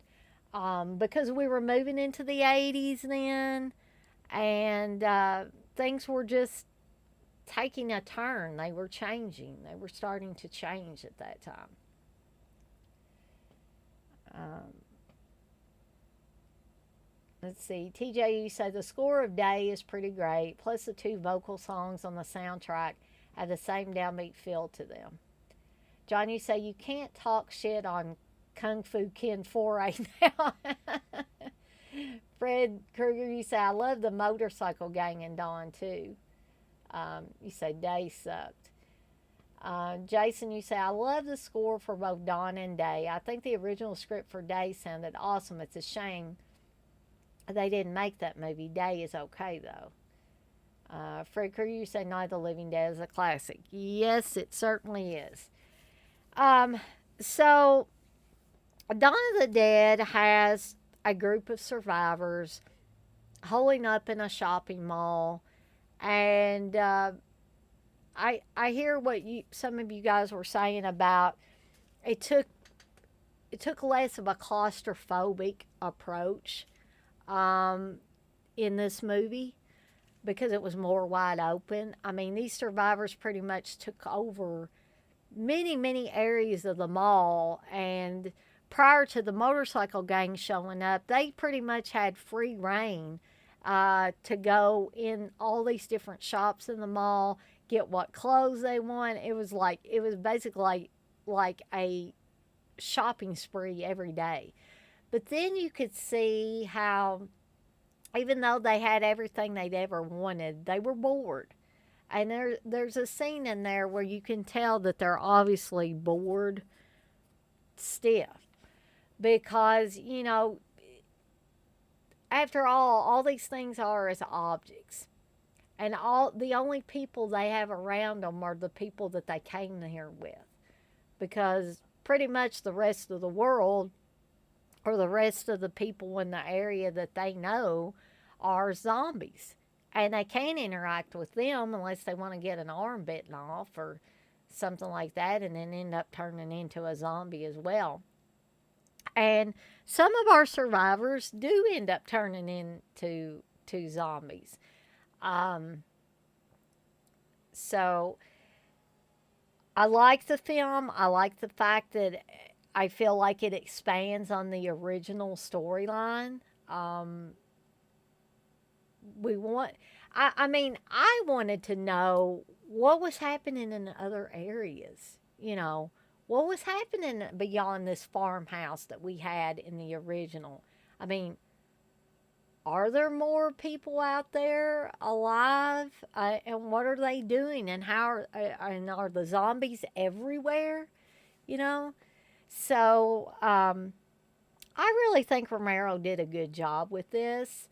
I can definitely see, um, I can definitely see where you guys are bringing up some of the flaws in the movie, and I totally get that, but I will continue to stand by my original statement that although this film is far from perfect, I think it does add to the story.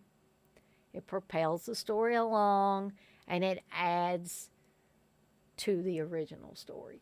But that is completely my opinion on that. Um, let's see. Durkee say Fulci Zombie All Day is the better sequel. I love Fulci Zombie. That is a great film. John, you say Day at its core is a people story about ego and power. Walking Dead and Negan ripped it off years later. Yep. Fred Krueger, you say not enough action in Day until the end. Wes, you say follow-up show for this should be Day, Diary, and Survival. Oh, God, Wes, I don't know. I don't know if I could sit through those.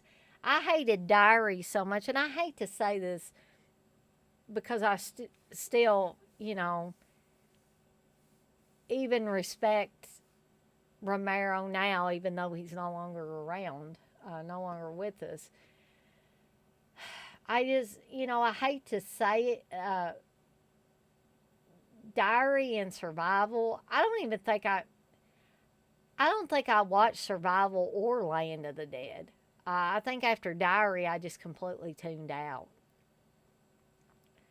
You say make it happen, Dana? Ugh, I just don't know if I can. Dirk, you say all shit are running. Dirk, you say Snyder's Dawn of the Dead is one of the better remakes, and it's better in my opinion. Now, I don't know. That Dawn of the Dead remake, wasn't that the one? I mean, or am I just imagining this? Did did the Dawn of the Dead remake have a scene where a woman was getting screwed from behind? I guess is the better way to put it than I could put it. Like, I just, if that's the one it was, I just was not too fond of how they seemed to like try to make it more hardcore, like they were trying to reach a wider audience. And I think when they started doing this, and like I was a huge fan of The Walking Dead when it first came on, like the first couple of seasons were great. And then after about the third season, I tuned out. But I think things like the Dawn of the Dead remake was the beginning of the end for the zombie stuff, because that's when I seen it go into that downward spiral where where zombies were becoming commercial. Now we see zombies in commercials. For goodness sakes, they're selling you a car and there's a freaking zombie in the commercial. And I'm like, I'm shaking my head. And I've said this before. I like zombie films when zombies were on the fringes. When you were kind of looked at like you put your clothes on sideways when you said you liked a Romero film or you liked zombie films. I like that. Now everybody and their mother, like housewives, are saying, "Ooh, Walking Dead," little teeny bopper girls.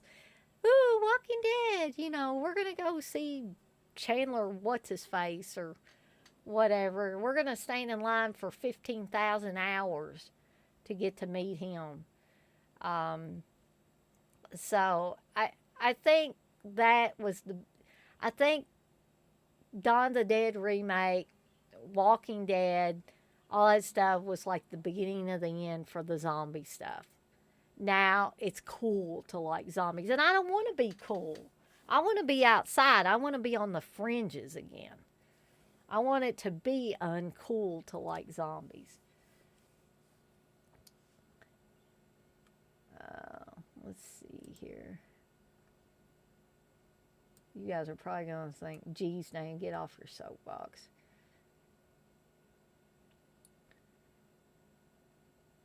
Jason, you said the remake is decent. Good thing they didn't let Rob Zombie do it. Oh, God, TJ, Day of the Dead, Contagion. Dirk, you say, all the great horror directors had some shit shows. Darren, you say, I kind of like Land, but those last two are unwatchable. I do like the remake of Dawn a lot, too. See, I guess I'm in the minority with that. DJ, you say, yes, that movie, Dana, From Behind, LOL. I mean, really, did that need to be in there? Was that necessary? Again, I'm not a prude. It's like, but who were they? I mean, who were they making that scene for? Like, other than guys with a heart on, maybe for the chick that was getting done from behind. I don't know. I really don't know. Jason, you say zombies got way too mainstream. Yes, exactly. It was weird times. Wes, you say Dawn of the Dead remaking that CGI baby. John, you say, I'm over the fast zombie stuff. Oh, I was over the fast zombie stuff a long time ago, too. It's just, to me, zombies aren't fast. They've never been fast. And now they're trying to, or in the last several years, they tried to make them fast and then said, well, wait, they're not zombies, they're infected people. Whatever.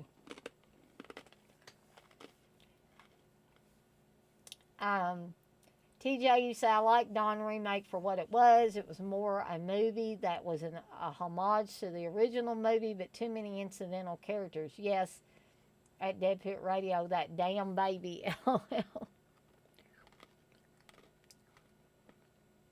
Dirk, you say, that's one of the best parts, Dana. Like that uncut tent kill, and Jason goes to hell. Best kill of the Friday 13 franchise. Okay, I'm glad you brought that up, Dirk. I probably brought this up when I was talking about the Friday 13 series. That was another thing that I thought was a little excessive. I don't mind sex and nudity being in stuff, but when I'm starting to feel confused and don't know if I'm watching a softcore sex movie or I'm watching a horror movie, then there's something wrong there.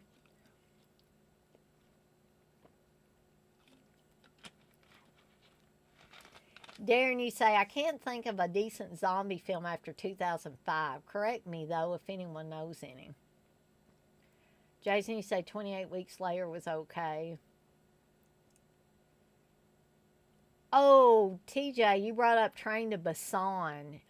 You were asking Darren if he'd seen it. I've seen Train to Busan, and I really think it's a good film, but it's a depressing film. I just felt all hope slip away from me watching that movie because it was one of those cases where it went from bad to worse. It was like, how much worse can you get? And it's like, oh, they didn't go there. Yes, they did go there. And so I felt really broken and depressed by the end of that movie. But I'm not saying it's not a good movie. And Darren, you say you've not seen that one. TJ, you say it's pretty good in my opinion. Check it out if you got time. Darren, you say you've heard good things. Cheers. Johnny say, yeah, it's funny people bitched about video nasty system back in the day. That was tame to crap now on TV even. Durkee say, gotta love that CGI baby. I'll die on that hill laughing my ass off. TJ, you say, yeah, I cried a little during Basan, lol. I think I did too. I was getting teary eyed. Yeah, some parts of Basan are CGI heavy. Um, Fortunately, some of the CGI that's done now is better than what we started out with. If you look at something like Anaconda and you look at the CGI now, I think it's better. I still don't like to see a whole lot of it because I'm really a huge fan of old school latex and fake blood effects. Jason, you said, not gonna lie, I like the zombie baby too, Dirk. Well, she said, looking back, Land of the Dead wasn't the worst, but it led to some pure shit that came afterwards. I have to agree with you there, Wes.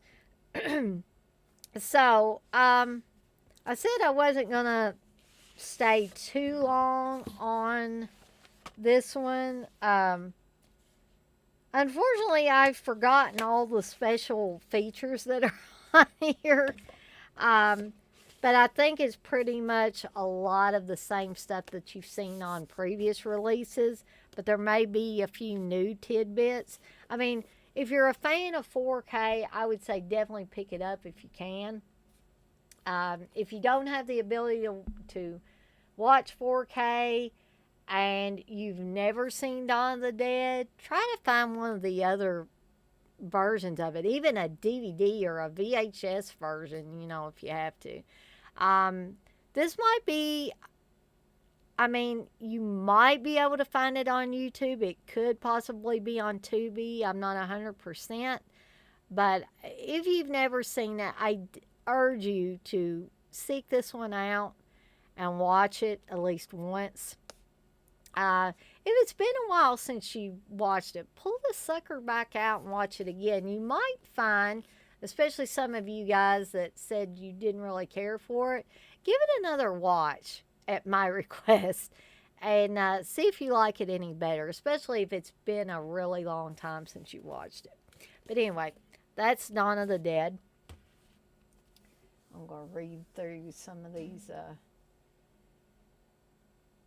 What she said, what's bad is we lost some people due to us giving Romero's last two films very negative reviews. So you're saying you guys lost some listeners? That's kind of shitty.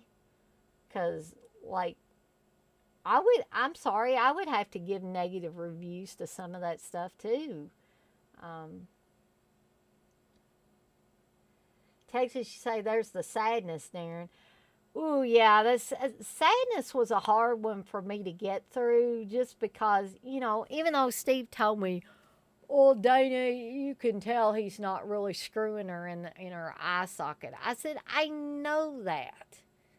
But it's just the thought behind it. It's like, that movie, it's worth a watch, I will say that. But there's a couple of scenes, that and the sick and the virus-ridden people having an orgy in blood. I mean, some of that stuff, and I know the Asians, sometimes with their films, they take stuff a little bit further than maybe some of our American filmmakers would do. But I don't know, there were a couple of scenes that were so bizarre in that movie that it almost made it hard to watch.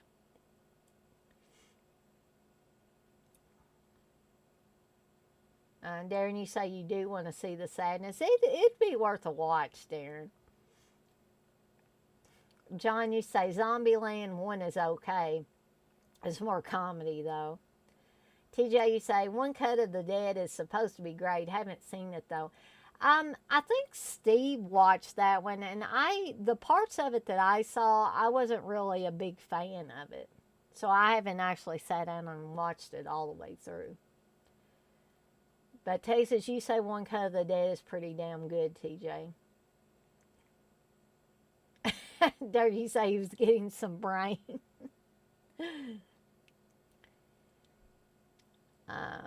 Texas, you say, LOL, Dana, just give a spoiler away. Jeez. Sorry, Texas. TJ, you say, thanks, Texas. Might watch after this stream. John, you say, yeah, you got to be in the mood for the Asian horror. LOL. John, you say, shit is brutal.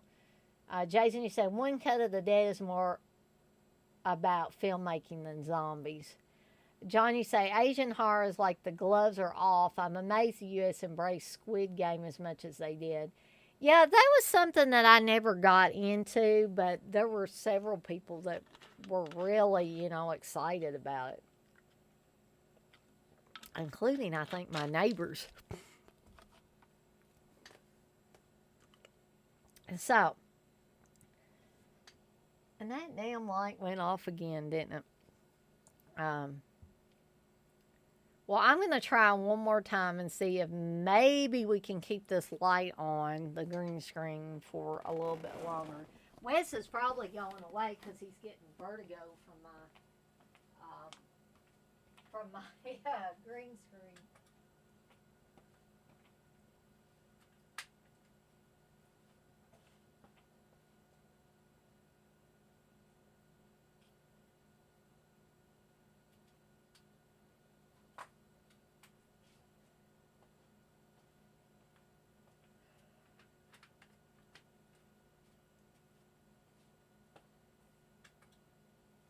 I'll tell you what's been making me dizzy actually is since I was sick with the COVID, I've had like intermittent congestion, and I've got it tonight, of course, and that makes me sometimes kind of dizzy. So when I'm looking down at these cases for the Blu-rays and 4Ks and stuff, and I'm reading stuff off there, sometimes my head gets swimmy feeling. So if I look weird, sometimes that's probably what's going on.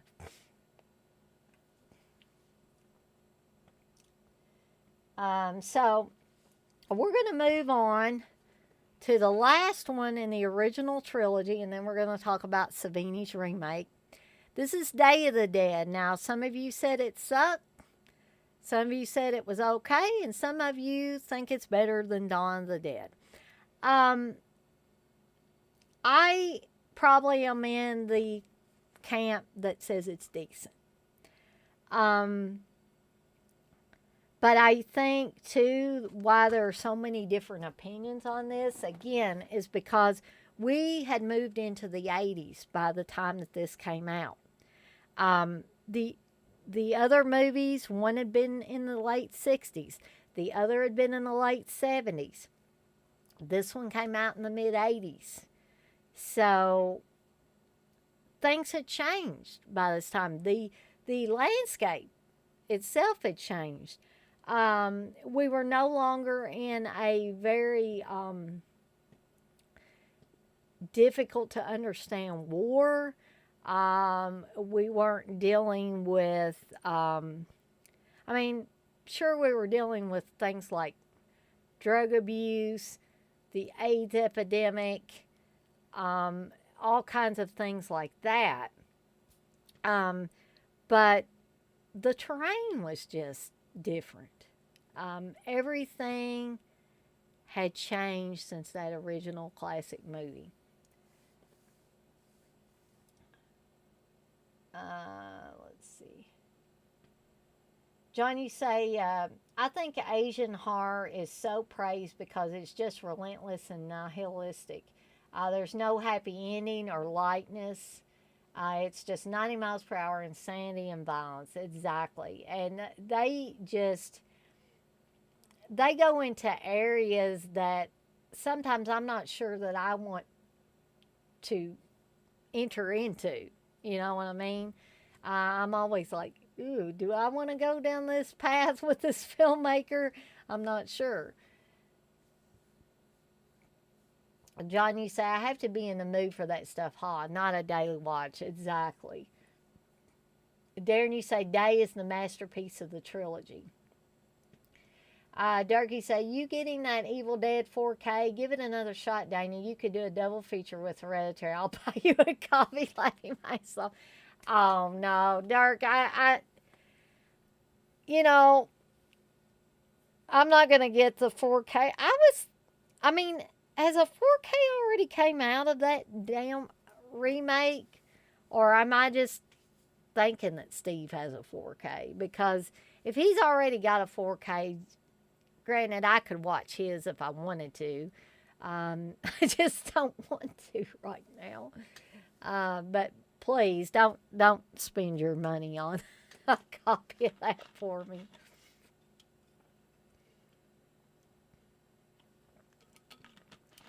Darky say Day is the best story, best acting, and special effects. Jason, you say those of you who thought Dawn was silly, you didn't think that Bub and Frankenstein were silly. Jason, you say Bub kind of set the stage for the smart zombie and Land and all the stuff in Survival. Wes, you say Scheme Factory is doing the 4K. Maybe we can all do a watch along together. Well, I might consider that, but I really cannot see myself just sitting down and watching that movie ever again. That truly, for me, was a movie where I almost considered getting up and going out into the lobby of the movie theater and waiting till Steve had finished up watching, because Steve obviously loves the film. And I hate it. But I would consider doing a watch along. That's probably the only way I could watch it again. Darky said, Bub is the shit that don't stink. So, yes, this is the introduction to Bub. It does have some great special effects in it. Joe Pilato is great as the asshole military guy who gets his comeuppance. And I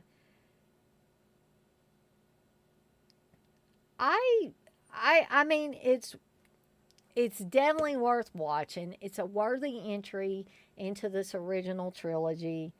And even if we hadn't had anything else after this, I would have considered the series ending on a high note. If Romero never made another Dead film in his entire life, if it all ended with the events of Day of the Dead, I would have been a happy camper. I think,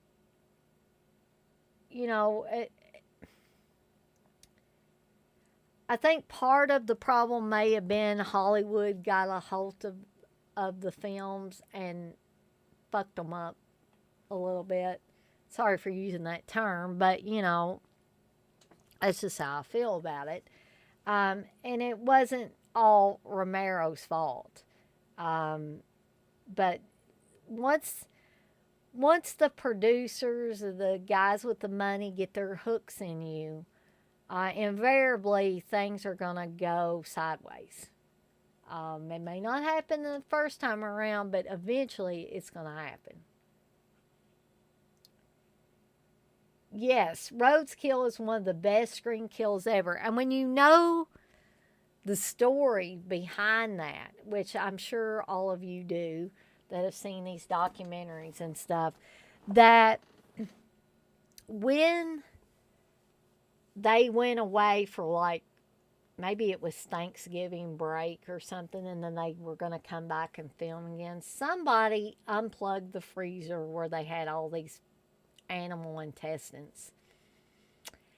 And you can only imagine the smell coming from those intestines when they came back after about a week or something, and that freezer had been unplugged. And then they had to stuff all those around Joe Pilato. So you literally can see Joe Pilato almost gagging in that scene.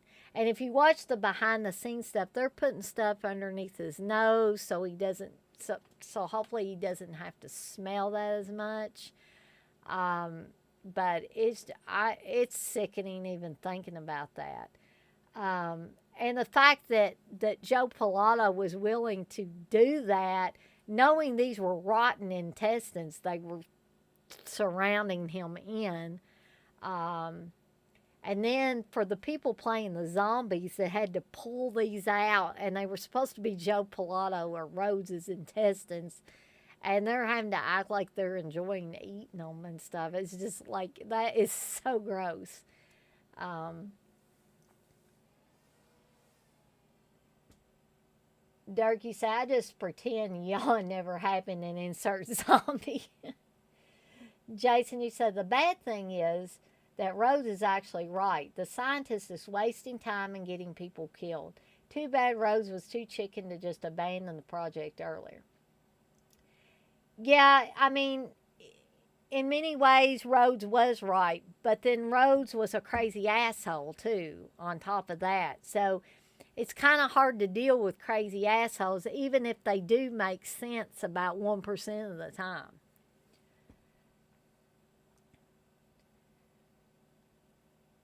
Darren, you say, Dirk, that's one hell of a trilogy.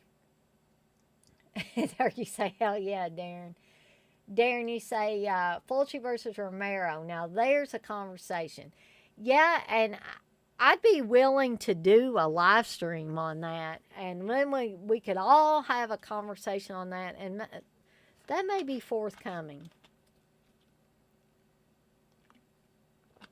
TJ, you say you can see zombie extras just rubbing those real intestines against their cheeks in that road scene. LOL. So, gonna give a little bit of plot. It's not like you guys in here have not seen this movie, but just in case there's somebody that could be watching this now but not participating in the chat, or somebody that watches it later and wants to know, hey, what's this Day of the Dead? What's it about? So, in this, the third film in the continuing saga of the undead from writer and director George A. Romero, Night of the Living Dead, Dawn of the Dead, Land of the Dead, Diary of the Dead, and Survival of the Dead, a small group of scientists and soldiers have taken refuge in an underground missile silo where they struggle to control the flesh-eating horror that walks the earth above.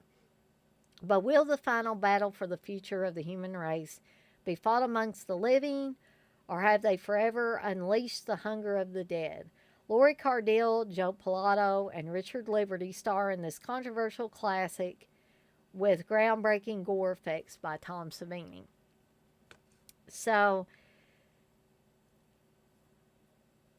although I like Night and Dawn better, I have absolutely no ill will or hate towards Day of the Dead. I actually like the Bub character, the introduction of the Bub character. I actually like the fact that they're in this underground missile silo. And as a woman, and you guys are probably going to go, oh God.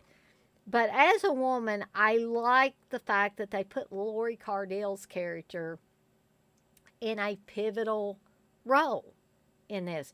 She wasn't just a woman that was hanging out in the background. She actually had shit to do in this movie.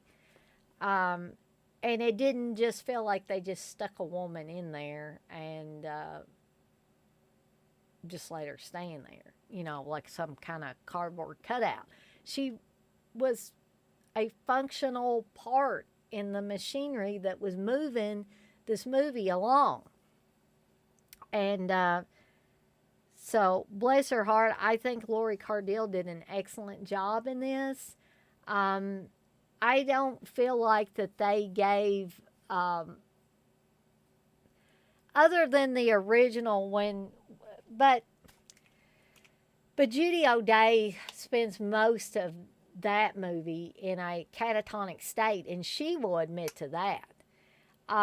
So I really think Laurie Cardille was the first time in this original trilogy that a woman actually had a purpose, a specific purpose in the movie. Now, when we talk about the remake here in a little bit, the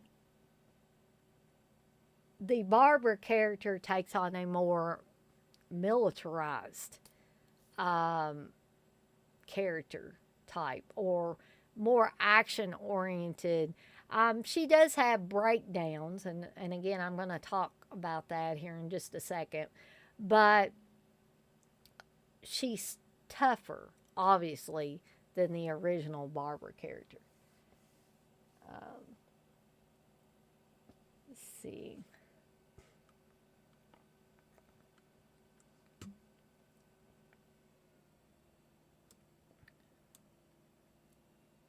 Okay.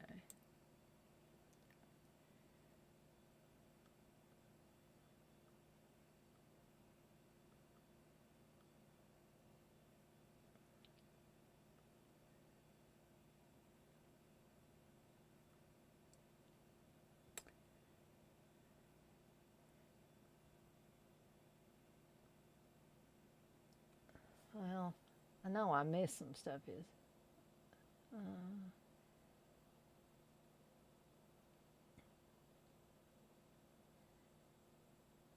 TJ, you say Rhodes had a point, but then you can tell he was already off kilter from the beginning and losing it. And Jason, you say it's just like in Night. Harry was right, but everyone listened to Ben's dumb plan to board up the house because he wasn't as much of an asshole. Well, you say it's about zombies. Dirk, you say that's kind of a callback tonight of where asshole was right the whole time. You say, damn chupa, great minds, right? Didn't see your comment, lol. Darren, you say, Wes, you remember the Gary Clark interview? I remember that Gary Clark interview. Wes, you say, yeah, it was unforgettable. You said the only interview we did where I ate an entire breakfast in between one question to the next. LOL. Darren, you say that's brilliant.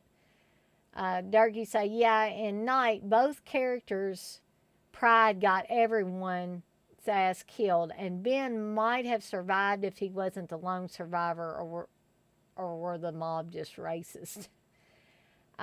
Dirk, you say, I listened to that, CK, laughing my ass off. Y'all couldn't get a word in edgewise. Yeah, I remember that. He was like, that guy liked to talk a lot. And he was it seemed to be like a very animated guy, too. So,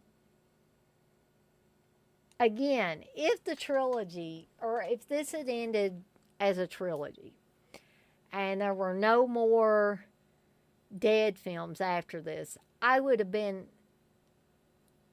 as happy as a clam on the beach. Yeah. I don't exactly know what that means, but I would have been happy. But since we have to, since we have to at least acknowledge the fact that there were other Dead films, I'll just say that me personally, I'll stick with this original trilogy, because that is where the strengths in this series lie. I just think that the series went off the rails and continued to get weaker and weaker and weaker as time went on and more people meddled in it. So I'll just leave it there. But this is as Wes calls them, Scheme Factory release. There's some special features on here. Of course, you get the new high-definition transfer. You get a new documentary, World's End, The Legacy of Day of the Dead.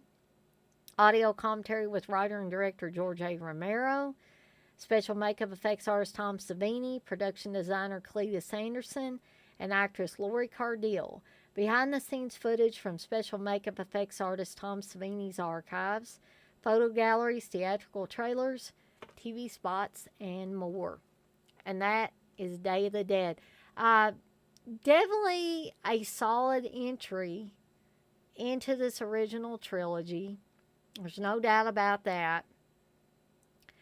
And if you've never seen it, if you've never seen any of these the original trilogy, definitely seek these out to watch them. Um, you don't want to miss these movies. These movies, in my opinion, are pivotal to the horror genre. All three of them are. Even Savini's remake, which I'm just about to talk about, is pivotal. Um, so I highly recommend this one, as I did the other two. If it's been a while since you've seen this one, pull this sucker back out. Even those of you that say it sucks, find a way to watch it where you don't have to buy a copy of it, and give it another watch. Okay, let's see. Well, as you say, he was long-winded dude, to say the least. LOL. Very nice dude, though. You say we met him a year later or so. Dirk, you say he must have been on that Sheen. LOL. Darren, you say, didn't one of you have a number 2 in the bathroom during that interview? I thought somebody did too, Darren, actually. Dirk, you say, I will say the Walking Dead comic book where they made the show from is pretty damn good. Jason, you say, what was Romero trying to get at with the smart zombie thing and feeling sorry for them? It seems like he kept pushing that in the later movies, and I don't get what he was trying to say. I mean, I don't know. I mean, I don't want to sound like I'm speaking for Romero, but my theory is that maybe he was trying to, and I think he did this with all of the original trilogy, makes it look like the humans, the living, are the bastards, and the dead coming back to life are just a victim. They're victims of circumstance. They're just kind of going through the life they remember. We see this especially in Dawn, where they're coming to the mall because that's some part of their brain remembers going to the mall, and maybe they get some kind of comfort from it. And I think he, maybe as time went on, he wanted to make them more human than monster, and wanted to say, hey, the people, are the living, are the real monsters. And I think he was doing that more in Day of the Dead than maybe the other two. I mean, they alluded to that, but Day of the Dead actually showed it in bright Technicolor. You know, because you have this mad scientist, you have the crazy Rhodes character, and, you know, this crazed mad scientist is basically wanting to do tests on the zombies, and, you know, he basically gets his comeuppance as well, at the hands of Bub, I believe. So that's just my take on it. That's my theory. TJ, you say, I got the old Day DVD of that with the little notebook, and the case had a Velcro snap opening. That's cool. So, moving on to the last one I'm going to talk about, Night of the Living Dead 1990, or Night of the Living Dead 90, which was directed by none other than Tom Savini, with George Romero's blessing, of course. And I think because it was the right time for, I think the reason this one worked is because, A, it was the right time for this particular remake. B, you had somebody directing that understood the original material and wanted to enhance it. I think Savini did that in spades with this movie. And see, although it was not completely overseen by Romero, you could tell that Savini must have discussed some things with Romero because it seemed to have a slight Romero stamp on it as well. So it was Savini's baby, but Romero was kind of like a caretaker of this whole project, is what I feel like. We had some great actors in here. Um, Patricia Tallman plays the Barbara character, and as I said a little bit earlier, she's a lot tougher than Judy O'Day's character, or characterization of Barbara in the original Night of the Living Dead, where she spends most of the movie in a catatonic state. Patricia Tallman's Barbara becomes like Sigourney Weaver or something and just starts, she has, like I said earlier, a couple of oh God moments where she just screams. Like she just cannot believe that she's been thrown into this insanity and what is going on. And it's almost like she's saying, God, why am I here? Why am I dealing with this stuff? Why won't this nightmare end? So there's a couple of scenes like that. You also have Bill Moseley playing Johnny, Barbara's brother, who of course gets killed early on. But I thought that was a fantastic choice of having Bill Moseley play Johnny. I think he was really great in this role. I think this also gave him a chance to enhance the zombies because it had been about 5 years since they had last made a Dead film. So Savini got to hone his craft a little bit more. And of course, by this time, he was, kind of working with the K&B guys in their infancy. So, especially, Greg Nicotero. So, you had all of these pluses. And the stars were in alignment. Everything was perfectly placed in this movie. Not a perfect film. But, in my opinion, and this might seem blasphemous to some of you, I think it's a perfect remake. And those, in my opinion, are rare to come by. So, Savini really hit it out of the ballpark with this one. I'd be hard pressed to find a weak part in this film. I really, really would. Let's see.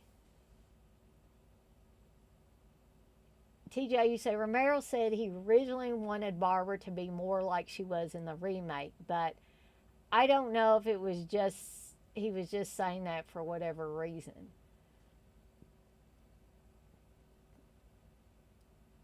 Derek, you say, I definitely think Romero was showing how fucked up and selfish people can be in times of crisis, no doubt. Jason, you say, I remember Patricia Tallman from Babylon 5, but I don't know what else she was in. I think Patricia Tallman did a lot of stunt work, actually. Darren, you say, this remake put Savini off directing another feature. He had so much studio interference and said it was a miserable time for him. I've seen it once, and that was enough for me. The other thing that made it, unfortunately, so miserable for Savini was he was going through a divorce. I think like his second divorce during this time. And evidently, his ex-wife at the time, who had much of the control or custody of their daughter at the time. Just, I don't know if she had a mental break or what, but their daughter was found wandering around, and if someone that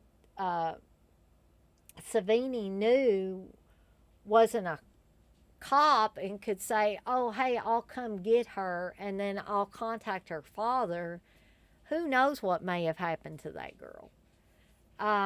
So he had a lot of bad stuff going on at the time, and like you said, Darren, there was studio interference. But what makes it great for me is Savini was able to rise above that and still put out, in my opinion, a perfect remake. But I can see about, because Savini has said that it's the worst time of his life, actually. Doug, you say Night 90 is great. TJ, you say Pat Tallman is in Army of Darkness. Yeah, she was a stunt woman first. Yes, she was in Army of Darkness. Dougie said Savini said he still has his cut of the film. He was upset that they cut so much. I'd love to see his cut. I would too. Darren, you say I would be up for seeing Savini's original vision though. Jason, you say, damn, they should put that out on the next release. Yeah, they really should. So, of course, I'm not going to retread the plot of Night of the Living Dead, but this does have a couple of special features on here. The Dead Walk, a making of featurette, commentary with director Tom Savini, and there's a theatrical trailer on this as well. So, basically, guys, this concludes my Romero Legacy stream. I thank all of you guys for joining me tonight. I guess I went on about the movies for at least a couple of hours. We're about 2 hours and 31 minutes into this. Durkee said people shit on it because it had color. But once again, I'd like to thank everybody for stopping by and hanging out with me for a little bit. I do want to remind everybody that I've got a Cheese Extreme Wednesday coming up soon on Wednesday. We're going to be talking about Killer Clowns from Outer Space and Luther the Geek. So you can look forward to that. And Saturday, following Steve's stream at around 6 o'clock, my stream will probably start around 7 o'clock. I'm going to be having a Haunted Ween watch along. So for those of you that don't have a copy of Haunted Ween, there is a link for the YouTube version. Keep in mind, this is not the expanded version, which has a little prologue at the beginning and stuff like that. So it might be like a minute or two more than the version that's on YouTube. But I'm going to be watching the version on YouTube. I do have the 20th anniversary DVD. I know Wes says he has that as well. So you guys can all look forward to that on Saturday. Durkee say Siskel and Ebert gave a horrible review for Night 90. Siskel and Ebert, I tell you, I mean, bless their hearts. They're both, I think, deceased now. But I generally did not agree with them, at least on horror films. Darren, you say another enjoyable stream, some great differences of opinion and discussion. Well, I'm glad you enjoyed it, Darren. Jason, you say, yeah, I had fun, everybody. Thanks, Dana. Well, you're very welcome. I enjoyed this too. And it made, my bad days seem a little better. It cheered me up a lot. Durkee said, good to see Captain B playing back on his vessel sailing. Well, I'm going to have to tell him that, Dirk. He's got a lot of people that support him, so I think he should just stick with it. And I mean, I understand the break thing every once in a while, but I can't I can't take breaks really unless I'm really sick or something because I just enjoy these things so much and I enjoy interacting with you guys. TJ, you say Cisco and Ebert liked the original Night and Dawn. They hated Day. Dirk, you say, yeah, always great hanging out. Yes, sir, it is. Texas, you say, great cast as always. Oh, Lord. Ebola syndrome this weekend? Are y'all going to do that on Saturday, Wes? I don't want to cramp your style. What's me doing Haunted Ween? But, you know, I don't know how late y'all are planning on doing Ebola syndrome, but to be honest, Haunted Ween is not that long of a movie, so maybe we won't crisscross or overlap. Dirk saying, hell yeah, what time? Oh, Friday. Okay, well, that's cool. So, if y'all do that on Friday and I do mine on Saturday, then we won't have to worry about that. If Steve can make it, you'll have to take that up with him. I don't know. Yeah, Ebola with special guest support to be rad. Poor Garrett. Oh. Dougie said, we have a top 5 Saturday at 10. I probably should be done way before then. Texas, you say, Ebola will be great. Finally get to watch mine with the watch along. Okay, so guys, again, it's been great hanging out with everybody. I agree. We had a really good discussion, a lot of different opinions on everything. And I hope to be able to do something this enjoyable again. Like I said, it made my bad day quite a bit brighter in the evening. So thank you guys. And I am going to skedaddle on out of here for the night. And I will see everybody on the flip side. You guys have a good night.